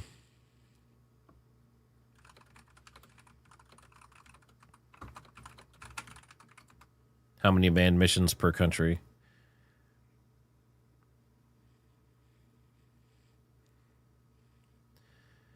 Okay. So crewed missions to the moon, US has had 9. We're the only ones. So I think that's that's interesting. So the US is the only one that has ever supposedly landed on the moon. They said there's been 12 that have been to the moon, or actually no, 12 that landed on the moon. And then 9 missions that were crewed, and everyone else, all the other countries have never sent people up, just probes. That is very interesting. Really sort of built this from scratch to try to understand how we can best use the crew to support our science. And so, we've developed a system. We've got a team in place. We've got a back room here in this building called the SIR, the Science Evaluation Room. And there's in fact a back room to that back room over in another building here at Johnson Space Center, where we've got our teams of scientists working really hard. They're actually speaking to this room through our science officer. This is now the first time we've ever had a science officer in flight control room. So we're pretty excited about that. So we have a really voice out and up to the crew. I know it's been so exciting to hear Dr. Kelsey Young speaking directly with the crew today, now so close to the moon. And we have a live view here of the science operation or the science evaluation room. So this is where the majority of your team is today. Is that right? Yeah, that's right. This is a big chunk of our scientists. You can see them in there now working hard, trying to get ready for the day. And then again, there's a second room where we have a lot of our data folks, where the data will first come down and they'll sort of sift through the data and get it ready for this team to take. What's the mood like right now in the SIR? It is, I would say, giddy. I think we are all we've worked very hard for this. They have done simulation after simulation. They have worked really hard over the last couple of years to get ready for this moment, and I think everybody's just really excited to see. Even already we've had some descriptions from the crew coming down, and it's so great to see their joy and our joy, our love for the moon come through. Yes, we are in for a real treat today if it's been anything like their observations the past couple of days. So how are the lunar science teams using this test flight to prepare for future missions to the moon? Yeah, absolutely. This is the way that we are building our foundation for the future, from everything from, how do you train a crew to be a geologist, right? And so, working through that, getting them classroom training, field training, building the science team, building these physical rooms that we are in, designing the software that the teams are using, and then, figuring out what happens to that data. They're going to take this data and it's going to come down, and how do we get it out to not only our team, but out to the world and the rest of the science community? Yeah, that's a great point, because when you hear these crew members talk, you would never know that they're not geologists. Your team has trained them so well. They have been very good students. Who can blame them? It's a pretty great topic. One more question for you. How does the science that we're doing on Artemis help support long-term exploration and including our sustained presence on the moon?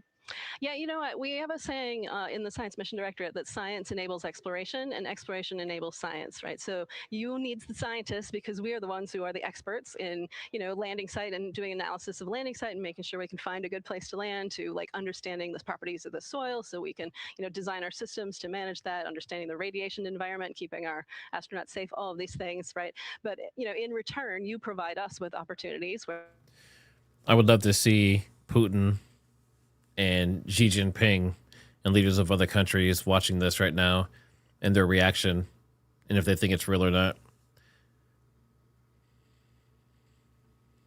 Enjoy today, too. Thank you so much. We are now getting closer and closer to our lunar neighbor. This live view coming from the Orion spacecraft and a camera mounted on one of its solar array wings.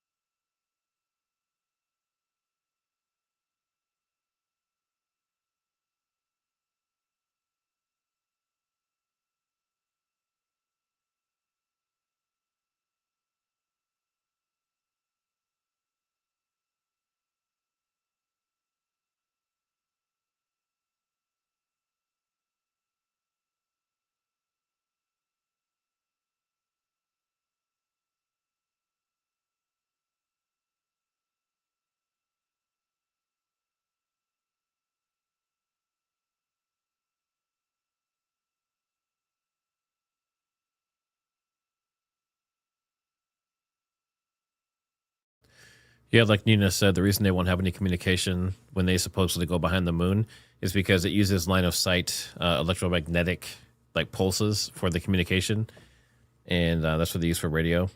And it's going to be completely blocked by the moon, and anything in between theoretically would block that.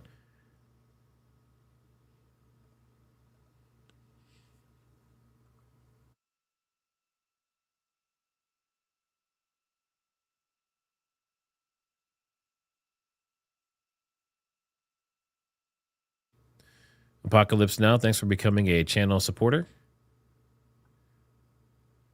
For whatever reason, the way this StreamYard instance is set up, I can't show the chats and stuff on the screen like usual, unfortunately.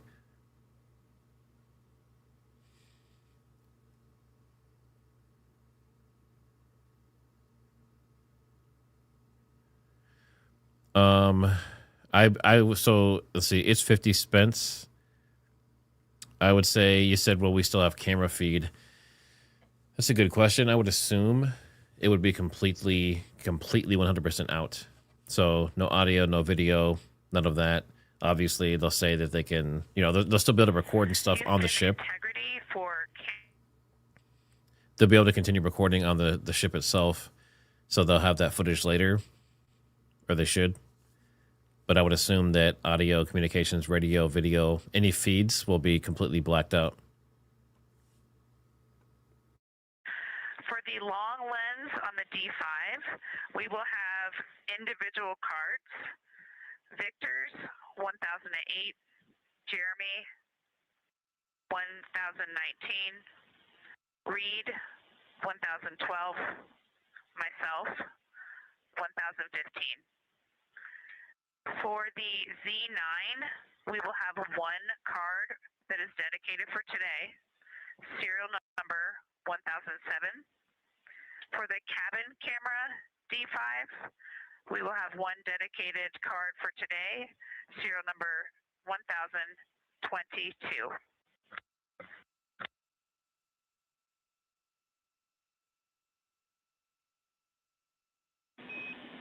All right, Christina, we copy all. Thank you.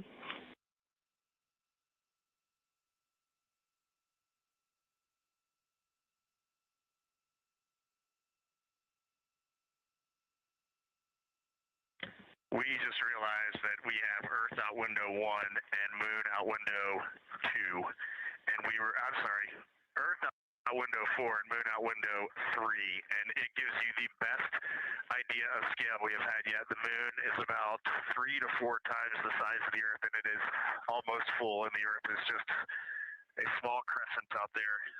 It's magnificent. I got a picture of it with the wide lens. Such a majestic view out here.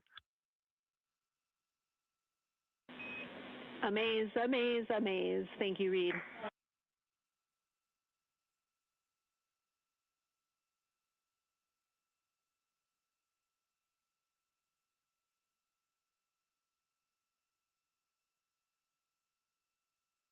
Those are some of the communications we're excited most about today. Commander Reed Wiseman calling down their view right now, obviously a little bit different than what we can see from the solar array camera. They are looking through the windows of the Orion spacecraft, able to see at the same time Earth and the Moon. You also heard NASA astronaut Christina Cook calling down some of the cameras that they will be using today. The crew is in that cabin configuration portion, and we expect the lunar flyby observation period to start in just about 20 minutes.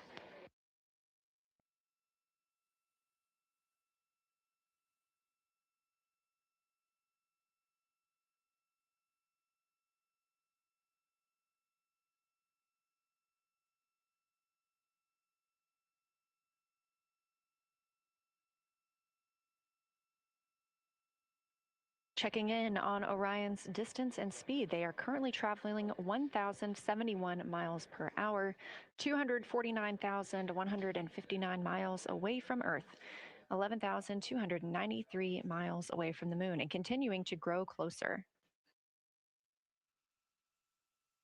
At closest approach to the moon today, the spacecraft will be just about 4,070 miles away from the lunar surface.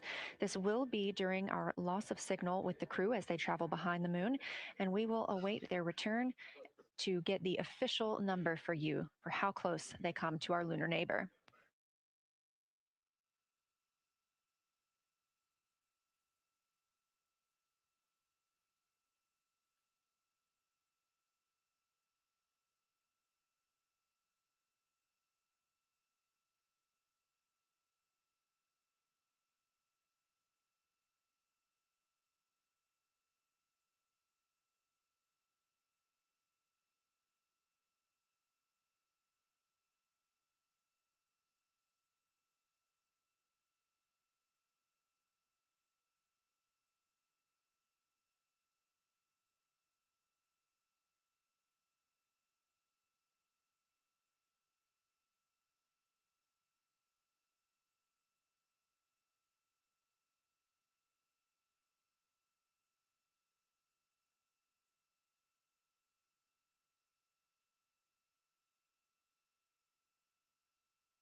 Inside the cabin today, the lunar targeting package is the primary tool guiding the crew observations and consists of two key components. The lunar geography review helped the astronauts study major lunar features in advance and help learn how to orient themselves during the flyby. Because, of course, the moon is not actually labeled like it appears here when we look at this map. The lunar targeting plan provides a detailed timeline of observation targets, background science context, and specific instructions for the pictures the crew should take, as well as the verbal descriptions that will be helpful to the science team reviewing them later. This is a screenshot from their lunar targeting package and a screenshot specifically of that lunar. Integrity for attitude. Go ahead.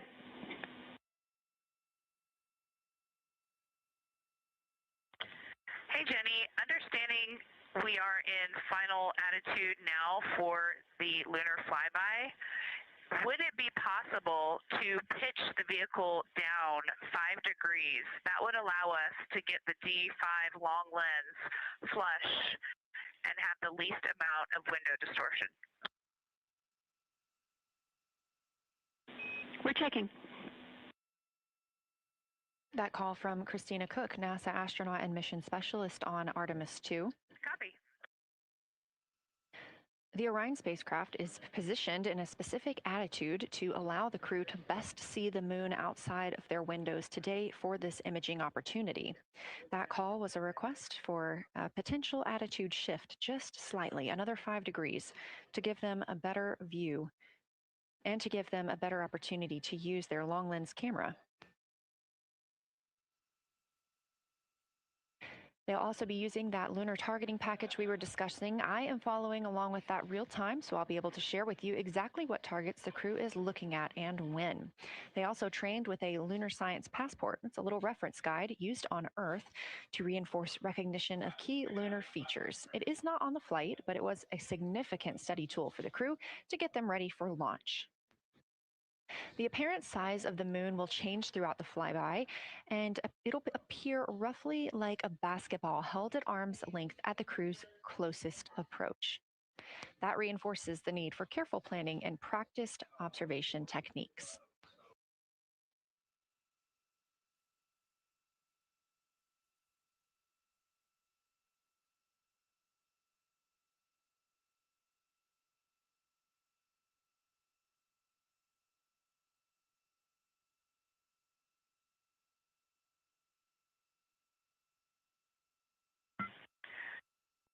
Houston, integrity for timeline.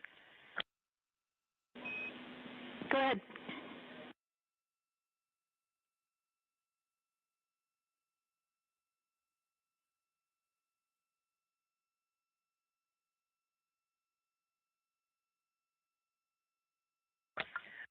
Hey, Jenny, just to make absolutely sure that we start observations when expected, we are showing an optimist that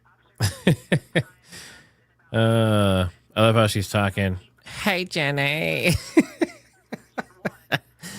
Okay. All right. So basically, I'm trying to see what what the timelines are of everything, because we're looking at, where is it? Is that the right one? Not that one. This one. So here's the timelines we're looking at. So it looks like this is in Central Time. So we're at about 1:30 my time. So next thing to come up will be the lunar observation period. I guess that's the prime viewing window. Crew starts detailing images and observations of the moon, near and far sights. Great time to tune in for ongoing visuals. So it looks like in about 15 minutes will be the prime time for close-ups of the moon, I guess, from the side that has light. But then after that, it's not until like 5 o'clock tonight that they go dark for 40 minutes behind the moon, and then their closest approach. So what I'll probably do is I'll stand for a little while and see if they actually show any visuals that they get from the moon. I'm not sure if they can transmit it down and they'll show it on the screen or something. And then I will probably end the stream and possibly come back on later for these other pieces here. I don't think there's any point in sitting for 5 hours in between, as not much is going to be happening, hopefully. Hopefully no explosions or any other major issues. But as far as the interesting pieces, it's visuals here shortly in like 15 minutes, and then 40-minute window. That's going to be about 5, it says 5:47-ish, 5:45 to 6 something for the blackout. That's probably going to be, I mean, the visuals are good. The closest approach is good. Being the furthest distance we've ever been from Earth and all that stuff, all these records are good, but I think the most interesting thing is always the blackout period, right? That's when there's the highest tension. That's when people are like, oh my gosh, are they okay? Did they make it? Did they see Transformers back there? So I think that's kind of where a lot of this stuff, what is that showing?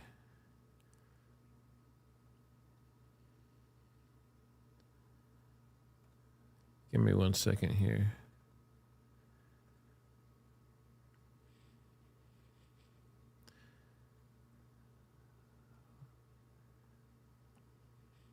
That's interesting. I'm just looking at timelines, and they've shifted quite a bit just now. Huh. Okay. But yeah, so I think that's the plan. Will be to stand for a little bit and see if they show some cool images. And then secondarily will be to end the stream after that. And then I might come back on later for the actual 40-minute gap when they go behind the moon, and then possibly for their furthest approach. So we'll see how it goes. But they currently still have 600,000 plus people on their stream. I thought they would hit 1 million, but I don't think that's going to happen. Unless maybe people come on during, like I said, that heightened time when there'll be radio blackout for 40 minutes. That might be, when people tune in. And plus people will be off work and stuff like that too. So numbers could go up. As you heard discussed, we are expecting the crew's observation time period to start in about 10 minutes.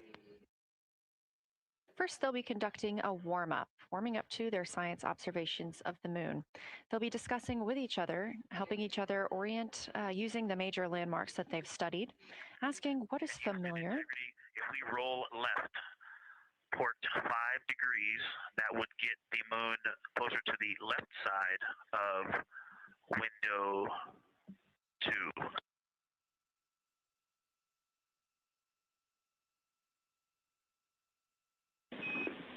Copy, Victor. We'd like to know if it's pitch and roll or one or the other.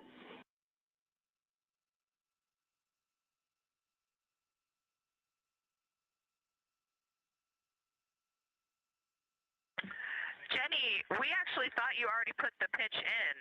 Had the pitch been put in already? No, we need a little while longer to talk about it.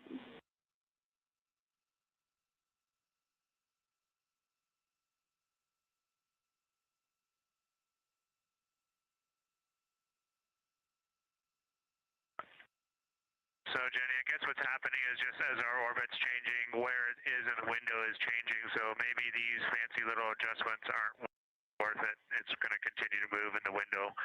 Or is the spacecraft going to keep the moon at the same point of the window if we adjust the attitude? I assume the previous.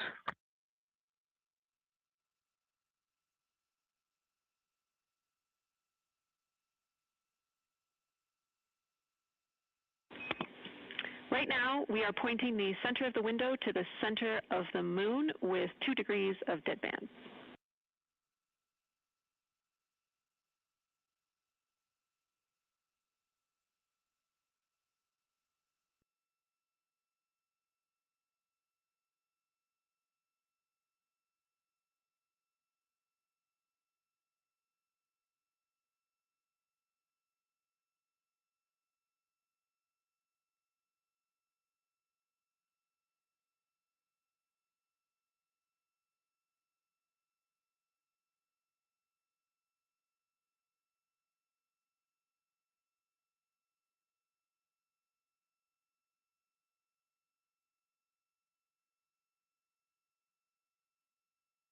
The conversation you hear happening now between the astronauts aboard Orion and Artemis Mission Control here at Johnson Space Center in Houston, Texas. They are in the center of your screen, seated at the CAPCOM, or Capsule Communicator Console.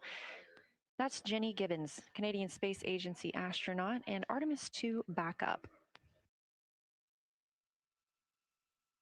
She was also the lead Capcom for Expedition 63 aboard the International Space Station.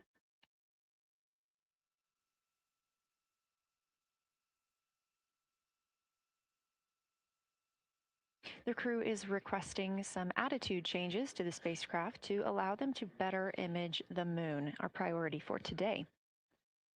Of course, those have to be discussed on the ground before they are put into work aboard the spacecraft, so the team is taking some time to do so. You also heard Gibbons reference that we are into dead bands. Dead bands are essentially keeping us in the lane in which we're traveling. If you're familiar with lane assist in your car, very similar in this case.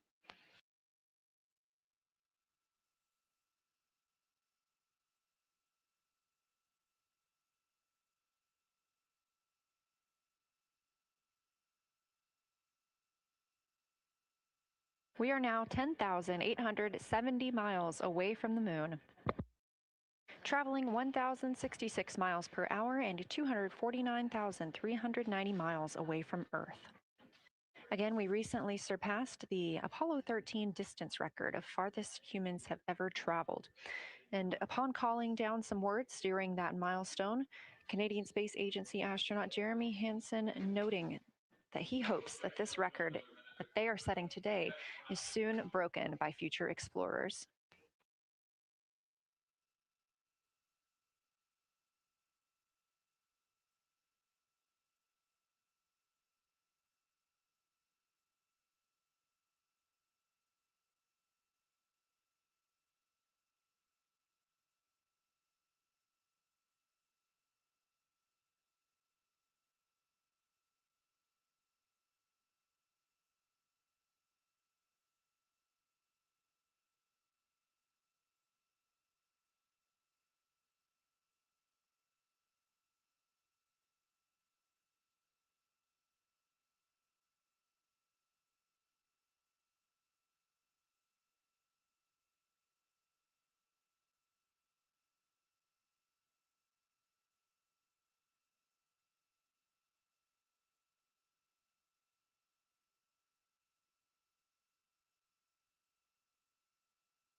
This is Artemis Mission Control. We are standing by for the beginning of lunar flyby. Expecting that to start in just a few minutes when the crew will begin a warm-up discussion, preparing for the day. They will be capturing images along while discussing what they find familiar about the moon and what looks unexpected to them.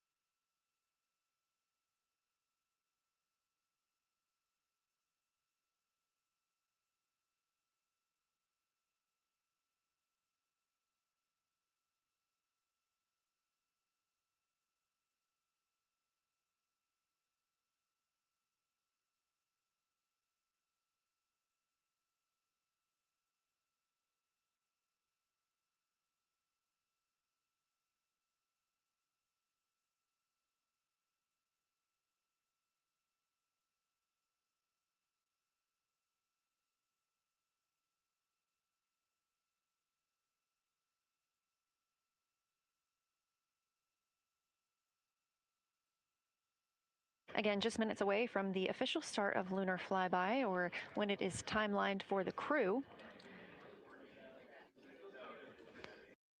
We are currently 10,726 miles away from the moon. This view on the left side of your screen coming from the camera on one of Orion's solar arrays.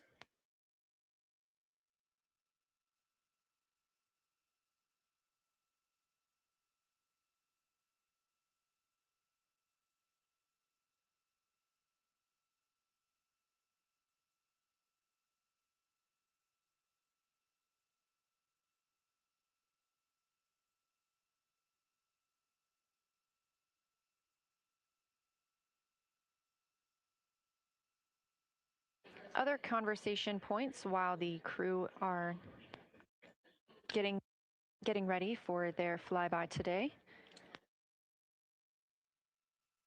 They'll be looking to orient themselves using major landmarks and annotating their observations along with their discussion. They'll have 10 minutes for that warm-up discussion.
Houston integrity.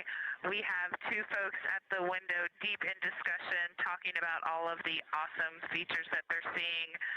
We just had a huge moment realizing that Hertzsprung is about the same size as our incredible Oriental. We're really excited about this target that's kind of new to us. We're orienting on things like how we talk about albedo, finding some of the prevalent things that we're used to from all of our training, and just overall taking in this view. We also are noticing that the moon is still getting noticeably bigger as we go, even when you're watching it continuously. It's great to see these two guys get warmed up. We love the report, Christina. Thanks. And you nailed it on why we added Hertzsprung. As you'll see in the prompts, we're looking for comparisons to the comparatively much older Hertzsprung compared to the younger Oriental. Great words.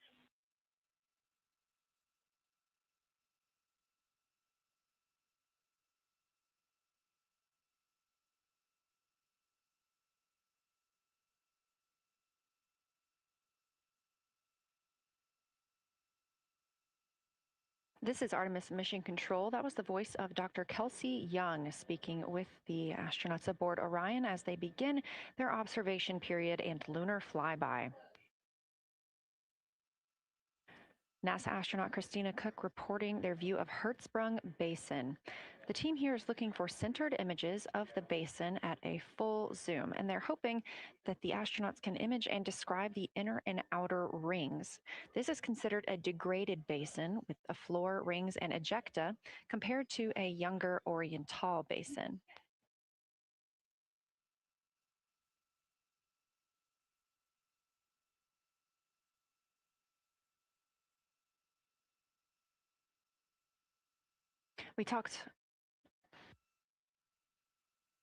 We spoke earlier with Julian Gross, the Artemis curation lead, about some of the terms we will hear the crew use today. One of those just called out, that's albedo, looking at surface brightness or the amount of light a surface reflects.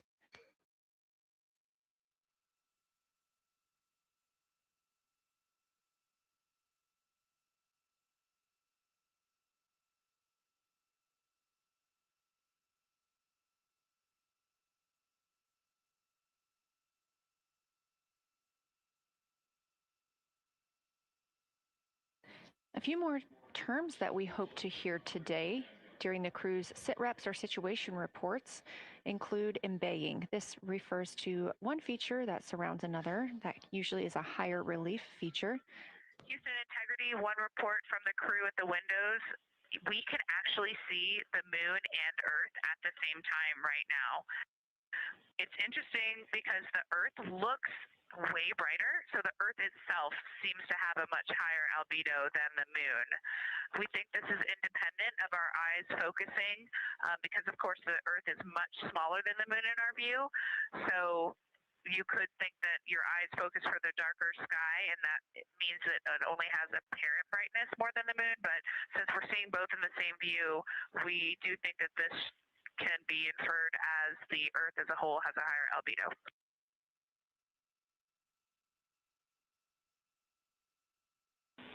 Great observation, Christina, and reminder that as you're starting to look for those subtle color and albedo variations on the moon, the relatively bright albedo Earth might make those a little bit difficult, but as your eyes continue to adjust, we expect you to start to see more nuance on the moon. Thanks.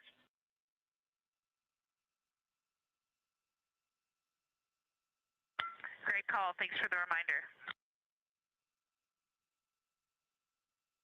We're all going to be experts in lunar terminology by the end of the day. Another one we expect to hear is mare. These are dark regions paved or filled by volcanic deposits. You also can hear them called seas, oceans, lakes, or marshes, or other bodies of water.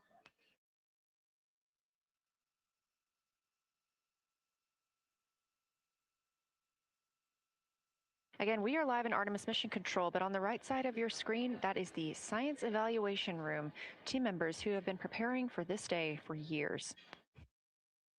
The crew has significantly darkened the cabin of Orion. This allows them better views outside the windows and fewer reflections from inside. They reported being able to see the moon and the Earth out the same window at this time. We are really hopeful to get those photos. Right now, this view on the left side of your screen coming from a camera mounted on one of the solar array wings on Orion outside the spacecraft. The crew is equipped with 80 to 400 millimeter zoom lenses.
The team continues their warm-up discussion. I should say the crew members aboard Orion continue their warm-up discussion.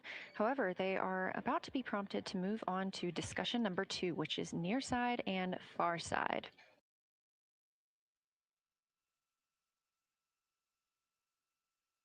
Some of the things that they are looking to capture, the ground has prompted them to photograph anything that stands out to them and to compare the near side versus the far side mare in color, albedo, topography, and texture. They also want the crew to compare the appearance of raid craters in the near side mare versus in the far side highlands. Of course, a reminder that some of the items that the crew, or some of the landmarks the crew are seeing today, is the first time that humans have ever laid eyes on those portions of the moon.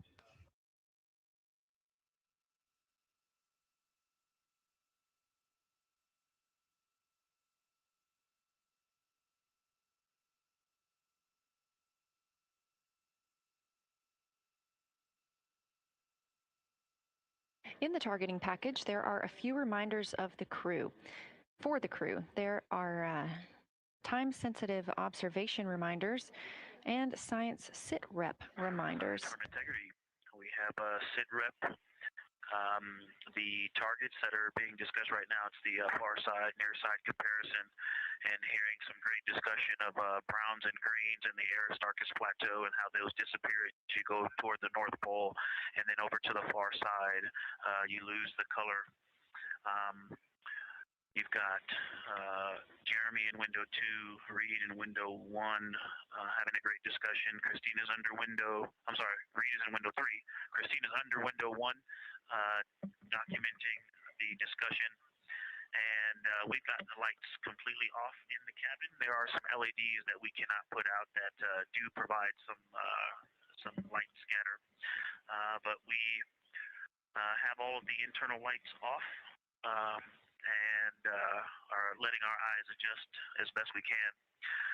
The window 4 view, you only get about a third of the moon.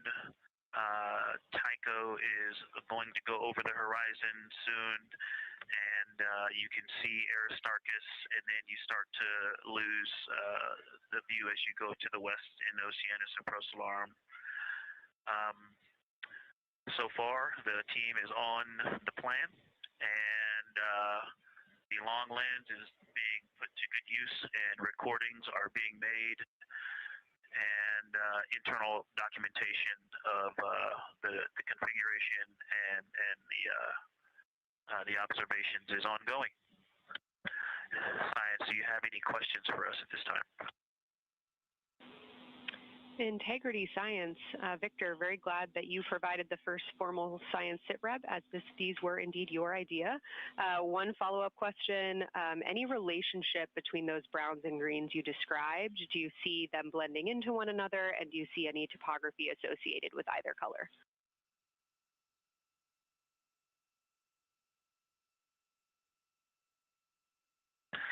I don't want to bother the window team. I just heard that, overheard that, and so I'm sorry I don't have that detail yet. I will eavesdrop and see if I can pick that up. I will try to answer that at some point. I also heard a comparison of the albedo in Aristarchus, that crater, the very high albedo spot. You can see it on the near side. There is a feature called, I believe, Burgess alpha that is equally or maybe higher albedo.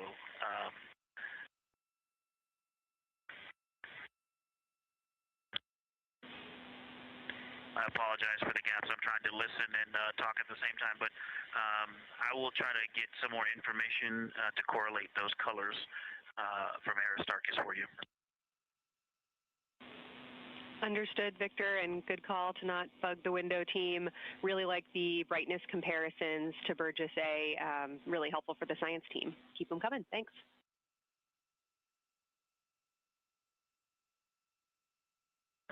I also heard a discussion about the albedo of Grimaldi being a 10, and how many of us, when we were a little further away, saw that as the darkest albedo, and that the bigger Mare off to the west, sorry, to the east was still dark, but maybe a 7-8. We still think that, but you are seeing color variation, albedo variation inside of Grimaldi as well, and that even on the west side, there's still a very dark part of it. But it is still the darkest. It is just not as uniform as it looked when we were farther away. We're starting to differentiate the striations of albedo inside of Grimaldi. Copy all, Victor, and you read our mind. Superlatives like darkest, biggest are really, really helpful for us, so keep those coming.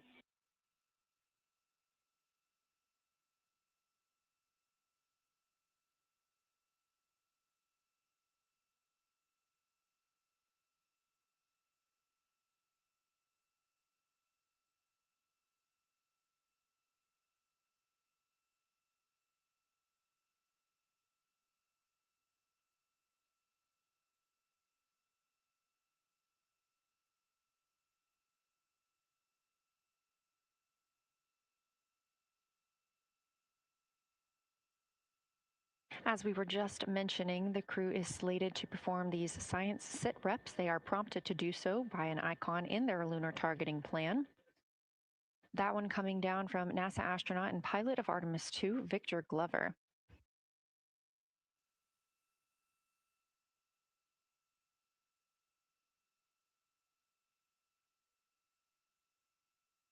As we discussed, the Capcom is usually the only person in the room speaking with the crew, the capsule communicator. However, today, the science officer, Dr. Kelsey Young, she is the Artemis Science Flight Operations Lead, is speaking with the crew during the flyby to ask any questions that the team may have. To her right is Trevor Graff. He is one of 3 science officers. Those would be Kelsey Young, Trevor Graff, and Angela Garcia, who will also join us later for an interview.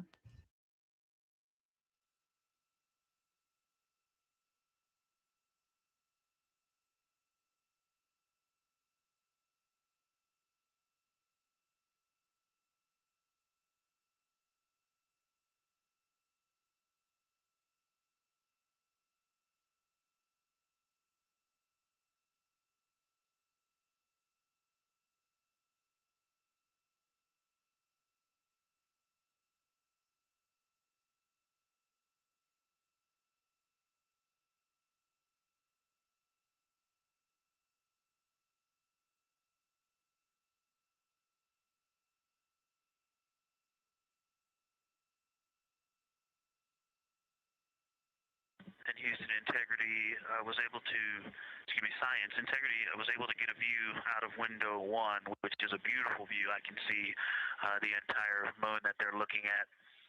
We left the T-shirt up there, so I was kind of peeking through the opening in the makeshift shroud there. And once I was able to get 2 eyes on it, what jumped out at me was Vavilov. It's just peeking out of the Terminator.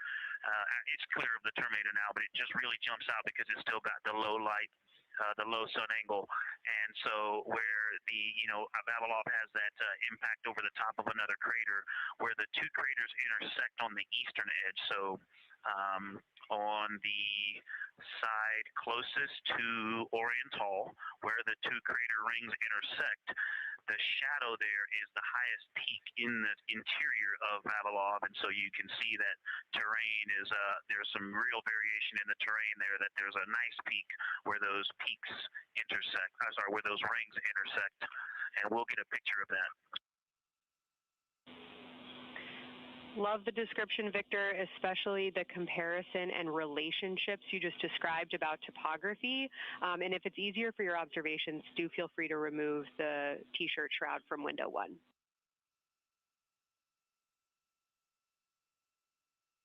Yeah, absolutely, we will do. Thank you.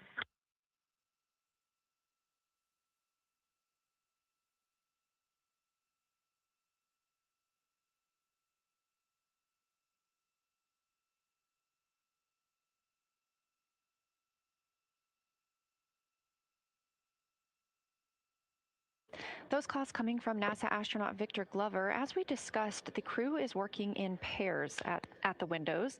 Right now, taking photos are Commander Reed Wiseman and Mission Specialist Jeremy Hansen. Serving as their support team are pilot Victor Glover and Mission Specialist Christina Cook.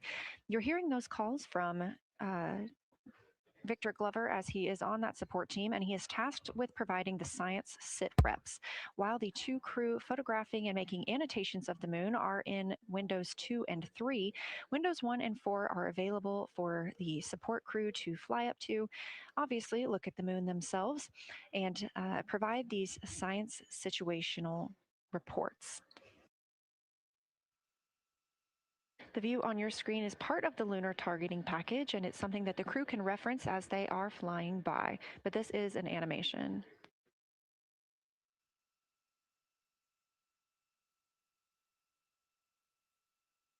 You also heard Glover mention Oriental. Oriental is a major feature that the team is interested in today, and it's known as the Grand Canyon of the Moon.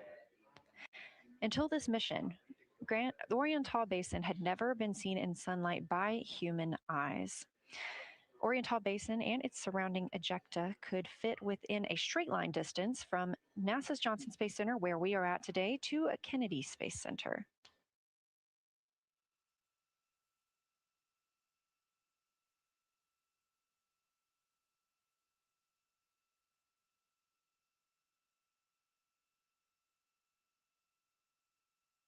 This a live view in Artemis Mission Control in Houston, Texas, where the teams are monitoring all systems, not just for today's flyby, but on the spacecraft themselves. Again, this is a test flight, our very first flight of humans on the Orion spacecraft. This team has been live, this team has been monitoring the entire time of the mission, as well as we have been live the entirety of the mission, and we will be continuing to do so all the way through splashdown and crew recovery from the Pacific.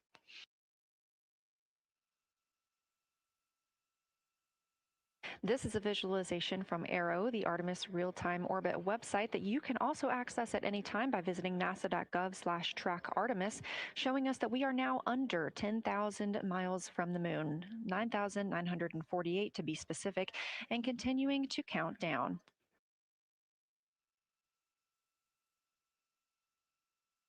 Again, our closest approach to the moon today should come about 6:02 p.m. Central, 7:02 p.m. Eastern. However, we will be out of contact with the crew at this time as they begin transiting behind the moon. At that time of closest approach, the distance from Orion to the lunar surface will be about 4,070 miles. Of course, these are estimates at this time, and we'll be sure to provide you with the official numbers once that closest approach has been reached.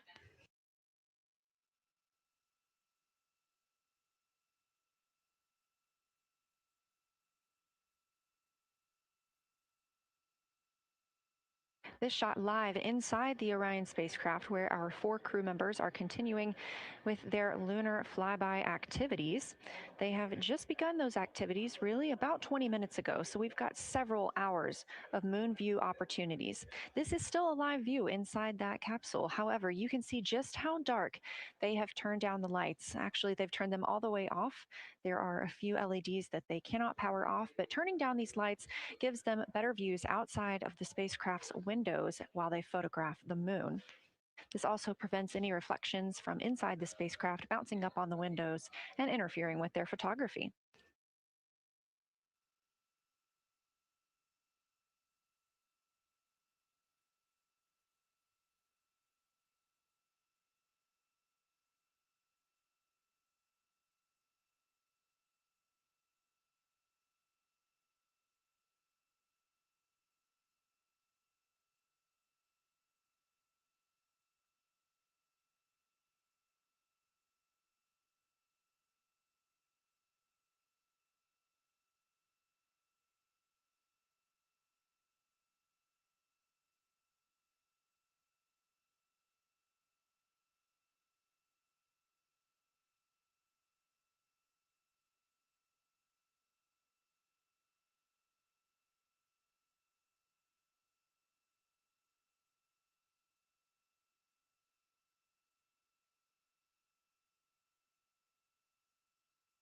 As we were previously discussing, the crew members are serving on teams, the first team being Commander Reed Wiseman and Mission Specialist Jeremy Hansen at the windows photographing what they see. We heard reports earlier that they could see both the moon and the Earth in the same view, and we are looking forward to seeing the moon and the Earth in the same view as well. That Earth set coming up in just a few hours. While Wiseman and Hansen are at the windows photographing, Glover and Cook are serving as support crew. They are able to assist with cameras. They are also providing those situation reports, letting us know how the team is working inside the spacecraft, what they're seeing, and how they're feeling about it. Those first blocks of teams will last about an hour, and the crew members are approaching the halfway point into their first observation block. A reminder, we have 5 of those blocks today. So they're approaching this halfway point, during which the crew at the window will switch roles. One will begin taking pictures, and the other will be making annotations on their PCD, that's portable computing device. Both of those crew members at the windows are recording audio of what they see. They are putting on headsets and recording audio into their portable computing devices. Obviously, we are not hearing this right now. This is going to be sent down to the science team, and they will be able to analyze that at a later time. What we are hearing, though, and will continue to hear, are those science sit reps a few times every block. Once this block is complete, about 40 minutes from now, we will have the teams switch. That means pilot Victor Glover and Science integrity, looking out of window 1. I think I may have misreported earlier saying that it was Tycho going over the horizon. That was Copernicus I was referring to. Apologies. It was Copernicus is what is farthest bounding to the east, and that is now like on the horizon or just past it. And Korolev is now a few degrees from going over the horizon. And then, next it'll be Aristarchus Plateau. And so on the west, we are getting a much better view of the Terminator. Looks like we have about 80% illumination of the moon. And Vavilov and 1 Vavilov diameter to the west is where the Terminator is right now. And so other features are starting to peek out there. The center of the illuminated part of the moon is to the lower part is Oriental, and just around Oriental, a lot of light structure is starting to show up. A lot of high albedo, similar to the feature I cannot remember, Burgess Alpha and Aristarchus type high albedo in the ring. So when you look at the interior ring and the external ring, it's almost as if the edges are starting to dry up and turn white. If it was something that was wet and got dry, the edges would be the part to dry first. You just kind of outline all the topography in the interior of that wall is like it was dusted with chalk or started to dry, or maybe dusted with snow. If this was the Earth, I would say there was snow dumped on some of the ridges on the interior of the rings of Oriental. Also, an interesting part of the discussion that I heard between Reed and Jeremy is that from Glishko to Grimaldi, there are two dark features there that look like commas, but in the wrong direction. But there's also a lot of interestingness, just a lot of geometry and squiggles and dots and lines that are starting to stand out as more small features come into view. And there also is a lot of variation in albedo. In some of those, the two dark features, for example, have on the southern edge of the larger one, the one that's further to the south, there's a very dark, the one albedo, like the southern and western part of Grimaldi. And the one to the north, closer to Glishko, is also that same dark albedo. And then around them, there are some very high albedo spots just to the north of the southern one, and just to the west, the smaller one to the north. Very high albedo, almost approaching the 10, a 9 or a 10, like Aristarchus. And lots of little bright spots are just starting to pop up on this. Hey everyone, just wanted to give you an update. So I thought they were going to actually show images. Apparently he's just going to tell us what he's seeing. And with him saying there's little squiggles and they're getting bigger, I think it's time to call this one. If they end up doing anything more epic later on, I may jump back on. But there's about 1,000 channels covering this right now, including NASA themselves. So if you guys want to continue watching, you can go to NASA directly, or I think Stefan Burns and people like that are also streaming this. But I don't think we're going to have anything interesting until probably a good, like, 3 to 4 hours from now. So, yeah. Thanks for being here. Thanks to the mods for helping out. I appreciate the new channel members and the super chats. And I'm going to get back to my UAP stuff. But if anything epic happens, I might go live, like 50-50 on that.